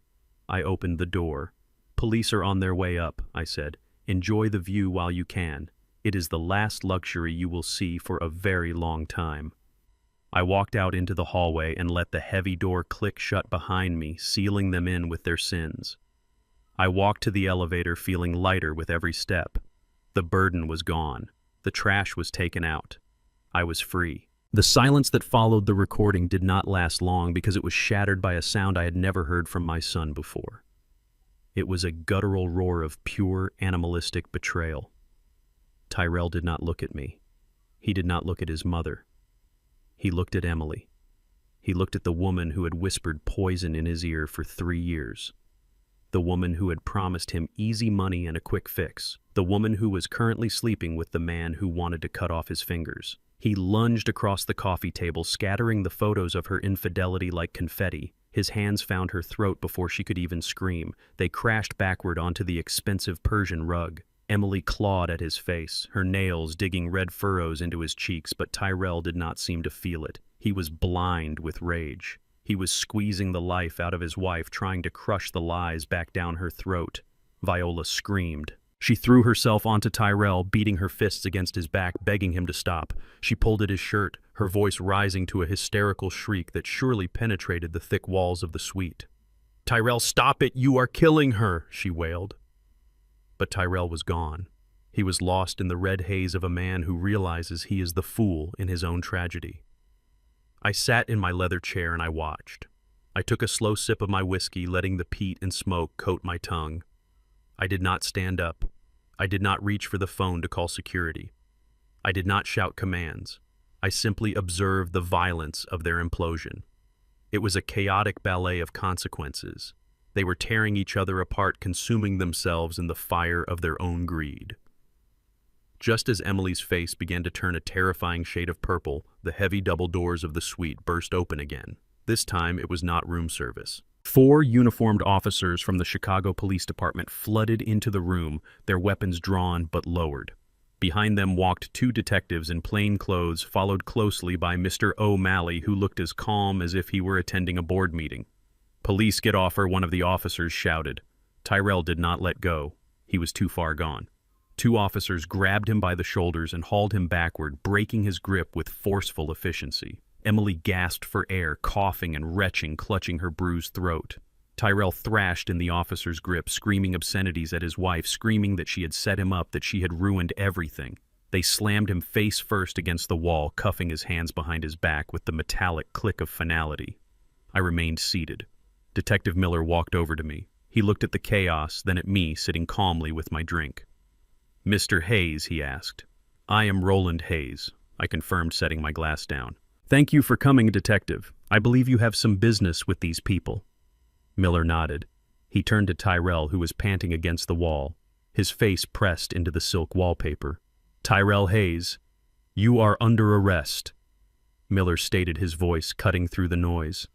"You are charged with the aggravated assault of an elderly person based on the medical evidence provided by your father this morning. You are also charged with financial fraud, attempted grand larceny, and conspiracy to commit forgery." Tyrell twisted his head, trying to look at me. His eyes were wide with shock. "Assault," he sputtered. "I did not mean to. It was an accident. He fell. The medical examiner says the laceration on his temple and the bruising pattern are consistent with a strike and a fall." Miller corrected him. And we have the video from the pawn shop where you tried to sell his watch. We also have the testimony of Dr. Vance. Tyrell went rigid. Vance, he whispered. We picked up Dr. Vance 2 hours ago, Miller said with a grim smile. He was very eager to make a deal. He told us everything, Tyrell. He told us about the $5,000 you paid him to falsify medical records. He told us about the plan to have your father committed. He gave us the texts. He gave us the dates. He gave us you. Tyrell sagged. His legs gave out, and the officers had to hold him up. He looked at me. He looked at the father he had tried to bury. Tears streamed down his face, mixing with the blood from Emily's scratches. Dad, he sobbed. Dad, please, tell them it is a mistake. I am your son. You cannot let them take me to jail. I will die in there. The sharks will get me. Help me, Dad, please. I looked at him. I looked at the man who had raised his hand against me just 24 hours ago. I looked at the man who had called me useless. I felt a flicker of the old instinct, the urge to protect the boy I had taught to ride a bike. But then I looked at the bandage on my head in the reflection of the window. I remembered the cold, damp room at Sunnyvale. I remembered the fear. I stood up and walked over to him. I stood inches from his face. I do not have a son, I said, my voice low and steady. My son died the day he decided his father was nothing more than a paycheck. You are just a stranger who broke into my house and hurt me. No, Dad. No, Tyrell wailed as the officers began to drag him toward the door. Take him away, I said, turning my back on him. I am done with him. They dragged him out. His screams echoing down the hallway until the elevator doors slid shut, cutting off his pleas. Viola collapsed onto the sofa, weeping into her hands, her world completely destroyed. But we were not finished. Detective Miller turned his attention to Emily. She was sitting on the floor, rubbing her throat, her makeup smeared into a mask of tragedy. She looked up at the detective, her eyes narrowing. She thought she was safe. She thought she was just the victim of a domestic dispute. Am I free to go? She rasped, her voice hoarse. My husband just tried to kill me. I need a doctor. You will get a doctor, Miller said, pulling a second pair of handcuffs from his belt. But you are not free to go, Mrs. Hayes. Emily froze. What she asked. I did not hit him. I did not sign the papers. You have nothing on me. Miller laughed. It was a dry sound. We have a lot more than you think. You are under arrest for conspiracy to commit fraud and elder abuse, but that is the least of your problems. We also have a federal warrant for your arrest for wire fraud and bank fraud. Emily scrambled backwards, scuttling across the rug like a crab. Federal, she stammered. That is ridiculous. I am a real estate agent. You are a con artist, Miller corrected. You co-signed a loan 2 years ago with a man named Marcus King. Does that name ring a bell? You used a false identity to secure a $100,000 line of credit for a shell company that does not exist. That loan defaulted last week. Emily went pale. Marcus, she whispered. We raided Marcus King's operation this morning, Miller said. He had a ledger, Emily.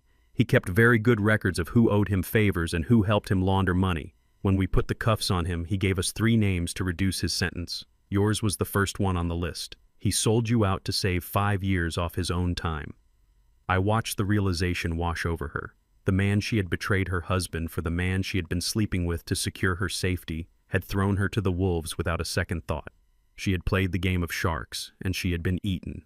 No, she screamed as Miller pulled her to her feet. He loves me. He would not do that. He promised me. He promised you whatever he needed to get you to sign the papers, Miller said, snapping the cuffs onto her wrists. You are just another loose end, Emily. And now you are tied up. She looked at me. Her eyes were full of venom. This is your fault, she hissed. You old devil. You should have just died. Why could you not just die? I took a sip of my drink, watching her struggle. Because I had work to do, Emily, I said. I had to take out the trash. The officers hauled her out. She did not cry like Tyrell. She cursed. She screamed threats. She kicked at the doorframe. She went down fighting, but she went down all the same. She was a grifter who had finally met a mark she could not con. The door closed, leaving a sudden ringing silence in the massive suite. The air felt cleaner. The toxicity had been sucked out by the vacuum of justice. I looked around the room. The photos were still scattered on the floor. The power of attorney lay in pieces like snow. The crystal vase was broken, a puddle of water soaking into the rug. It was a mess, but it was a beautiful mess. It was the debris of a victory. I turned to the only person left. Viola. She was still sitting on the sofa, her head bowed, her shoulders shaking. She looked small. She looked old. She looked like a woman who had just realized she was alone in the universe. She slowly lifted her head. Her eyes were red-rimmed and swollen. She looked at me with a pathetic hope that made me sick. "Roland," she whispered. "Oh, Roland, it is finally over. They are gone. It is just us now, just you and me, like it used to be." I looked at her. I looked at the woman who had watched me bleed on the floor and told me to sign my life away so she could go back to sleep. I looked at the woman who had put sedatives in my food. I walked over to the desk where O'Malley had left a briefcase earlier in the evening. I opened it. I took out a single crisp document. It was not a check. It was not a deed. I walked back to Viola. I did not sit down. I stood over her. "It is not just us, Viola," I said, my voice devoid of warmth. "There is no us. There hasn't been an us for a long time. I just was too blind to see it." "Roland, please," she begged, reaching for my hand. I was scared. They made me do it. Emily and Tyrell, they pressured me. "I love you. I have always loved you." I pulled my hand away as if she were made of fire. "You love my brother's money," I said. "You love the idea of what I could give you, but you never loved me. If you loved me, you would have stopped them. If you loved me, you would have visited me in that hellhole. If you loved me, you would not have looked at me like garbage for 40 years. I dropped the document into her lap. "What is this?" she asked, looking down at it through her tears. "It is divorce papers," I said. "And an eviction notice." "Eviction," she gasped. "But that is my house." "It is my house," I corrected. "I bought it before we were married. The deed is in my name. And since you conspired to harm me physically and financially, you have violated every vow you ever took." O'Malley made sure of it. "You have no claim to the ranch. You have no claim to the inheritance. And as of this moment, you have no claim to the house on 4th Street. "Where will I go?" she cried. "I have nowhere. I have no money." I looked at her. I remembered the soup she spilled on the floor. I remembered the way she dismissed my pain. "You can go to the state facility," I said. "I hear they have a bed open in room 104. It is not the Ritz, but it is secure." I turned my back on her. I walked to the window and looked out at the city lights. "Get out, Viola," I said. "Get out before I have the police come back and arrest you as an accomplice." I heard her sobbing. I heard her struggle to her feet.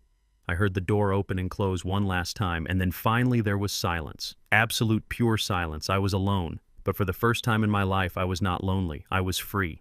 The early morning sun poured through the massive windows of the Blackwood Ranch main house, illuminating dust motes dancing in the air, but the warmth didn't reach the cold knot in my stomach as I stared at my phone. It buzzed again, vibrating against the rough-hewn timber table. "Incoming call, State Correctional Facility." It was Tyrell. 3 years. It had been 3 years since I watched the bailiffs drag him out of that Chicago courtroom, his pleas for mercy echoing off the sterile walls. 3 years since I walked away from the wreckage of my old life, leaving behind the house on 4th Street, the betrayal, and the woman who had promised to love me until death but tried to hasten the process. I picked up the phone, feeling the weight of it in my calloused hand. My thumb hovered over the screen. I knew what this call was. He was up for parole soon. He had likely exhausted his appeals, his excuses, and his commissary fund. Now he was reaching out to the only lifeline he thought he had left. He wanted to hear my voice. He wanted to say he was sorry. He wanted to ask if there was room for him here in this paradise I had built from the ashes of his greed. I looked out the window. Down in the valley, the Hayes Center was waking up. I could see the smoke rising from the forge, hear the distant hum of machinery. 15 young men were down there, boys who had started with nothing but anger and bad luck, now learning to weld, to build, to fix. They were good kids. They worked hard. They respected the tools and the trade. They were the sons I had chosen, the legacy I was building. Tyrell.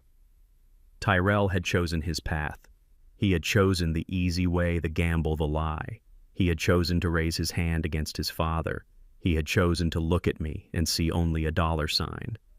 The phone stopped buzzing. The screen went dark. Then it lit up again. He was persistent. He had always been persistent when he wanted something for free. I remembered the night of the storm. I remembered the blood dripping onto my pajamas. I remembered Viola standing there cold and indifferent. I remembered Emily's sneer.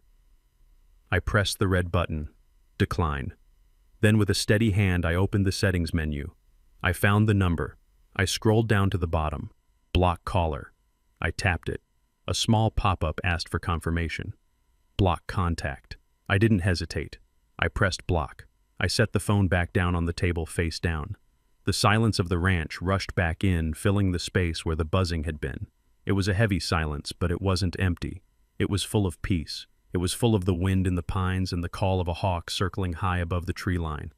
I picked up my coffee mug. The ceramic was warm against my palms. I took a slow sip. The coffee was strong, black, and bitter, just the way I liked it. I wasn't angry anymore. The rage that had fueled me through those dark days in Chicago, the fire that had driven me to expose them and bring them to justice, had burned itself out. What was left was something cleaner, harder. It was clarity. I had cut out the cancer. It had been painful. It had left a scar, but the tissue around it was healing. The body was strong again. I stood up and walked to the edge of the porch. The air was crisp, smelling of pine needles and damp earth. Below the valley stretched out green and vibrant. I saw one of the students, a kid named Marcus from Detroit, walking toward the garage with a toolbox in his hand. He walked with his head up his shoulders back. He looked like a man who knew where he was going. I smiled. I wasn't lonely. I wasn't a victim. I wasn't a burden. I was Roland Hayes. I was 71 years old. I was the owner of Blackwood Ranch. And I had a lot of work to do. The sun cleared the mountain peaks, flooding the valley with golden light. I took a deep breath, filling my lungs with the clean, cold air of Montana. I turned my back on the phone and walked down the steps toward the center. The past was dead. The future was waiting, and it looked bright. The gavel fell with a sound like a heavy door slamming shut forever. 5 years in state prison. That was the price of Tyrell's betrayal.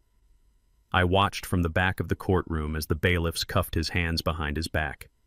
He looked back at me one last time, his eyes pleading for a father who no longer existed. I did not look away, but I did not offer him any comfort either.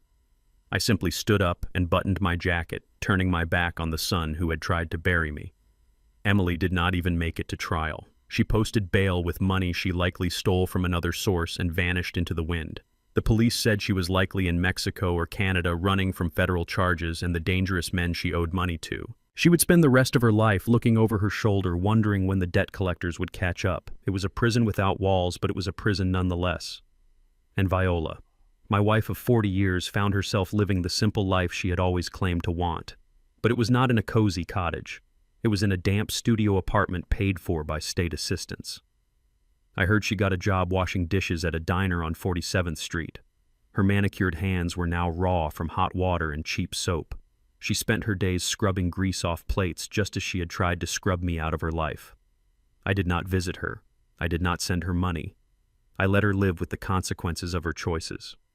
I left Chicago the next day. I drove my truck west, watching the skyline fade in the rearview mirror until it was just a smudge of gray against the horizon. I felt lighter with every mile. The city had taken so much from me, but it had also given me the truth. I arrived at Blackwood Ranch just as the sun was setting over the mountains, painting the sky in shades of violet and gold. The air was clean, the silence was heavy and comforting. I walked into the house that my brother Bernie had built, and for the first time I felt truly at home. I was alone, but I was not lonely. I had cut the rot out of my life, and the wound was finally beginning to heal. But a man cannot live on silence and scenery alone. I had money now. I had power. And I had a lifetime of skills that were going to waste sitting on a porch. I looked at the vast expanse of land, at the empty barns, and the potential that lay dormant in the soil. I thought about Tyrell. I thought about how he had lacked direction, how he had lacked the pride that comes from building something with your own hands. I realized I could not save him, but maybe I could save others like him. I decided to build a legacy that was worth more than the gas beneath the ground. I used a portion of my royalties to establish the Hayes Center for Vocational Training right there on the ranch. It was not a charity. It was a boot camp for life. I recruited young men from the inner cities, boys who had been written off by society, boys who were heading down the same path as Tyrell. I brought them to Montana. I hired the best mechanics, logistics managers, and welders to teach them a trade. We turned the old barns into state-of-the-art workshops. The sound of birdsong was joined by the hum of engines, the strike of hammers, and the buzz of saws. It was the music of industry. It was the music of my life. I walked through the workshops every day. I saw young men with grease on their hands and focus in their eyes. They were learning how to repair diesel engines, how to manage supply chains, how to build structures that would last. I saw the pride on their faces when they fixed a broken tractor or welded a perfect seam. They called me Mr. Hayes. They treated me with a respect that Tyrell never had. I was hard on them. I demanded punctuality. I demanded excellence. I demanded honesty. I was creating the sons I wished I had raised. I was using my fortune to build men of character, men who knew that the only things you truly own are the things you earn. The Hayes Center became my heart. It was proof that I was not useless. It was proof that an old warehouse manager could still build an empire. Ideally, the story would end with a grand speech or a public accolade, but real peace is quiet. It was a Tuesday morning 3 years after I left Chicago. I sat on the wide wooden porch of the main house, a mug of black coffee steaming in my hand. The sun was just cresting the peaks, flooding the valley with a light so clear it hurt my eyes. Below me, the center was waking up.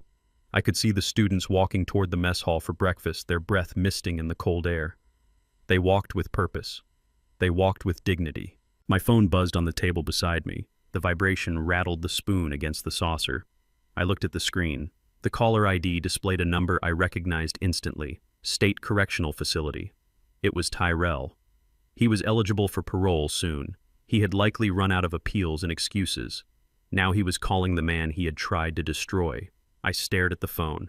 It buzzed again and again, persistent and desperate like a fly against a window pane. I thought about answering. I thought about hearing his voice begging for forgiveness, asking for money, asking for a place to stay. I thought about the boy I used to carry on my shoulders. Then I thought about the blood on the floor of my bedroom. I thought about the nursing home. I thought about the betrayal that went down to the bone. I did not feel anger. I did not feel hate. I felt nothing. He was a stranger to me now, a ghost from a life that belonged to someone else. I reached out and pressed the decline button. The buzzing stopped. The screen went dark. I picked up my coffee and took a sip.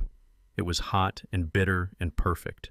I looked out at the horizon where the sky met the mountains. The world was vast and I had so much work left to do. I had a class to teach at 9. I had a meeting with the architects about expanding the dorms at noon. I had a life. I turned off the phone completely and set it back down. I smiled at the rising sun. The cancer was gone. The future was mine. And for the first time in 71 years, I was exactly where I was supposed to be.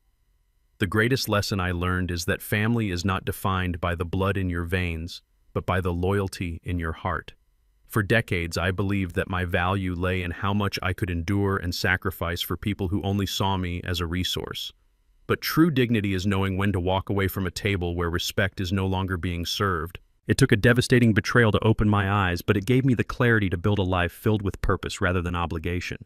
It is never too late to demand what you deserve. Never let fear keep you in a place where you are merely tolerated, not celebrated. If you enjoyed this story of justice and redemption, please hit the like button and subscribe to the channel for more. Let me know in the comments, have you ever had to cut toxic family members out of your life to find your own peace? I would love to hear your story.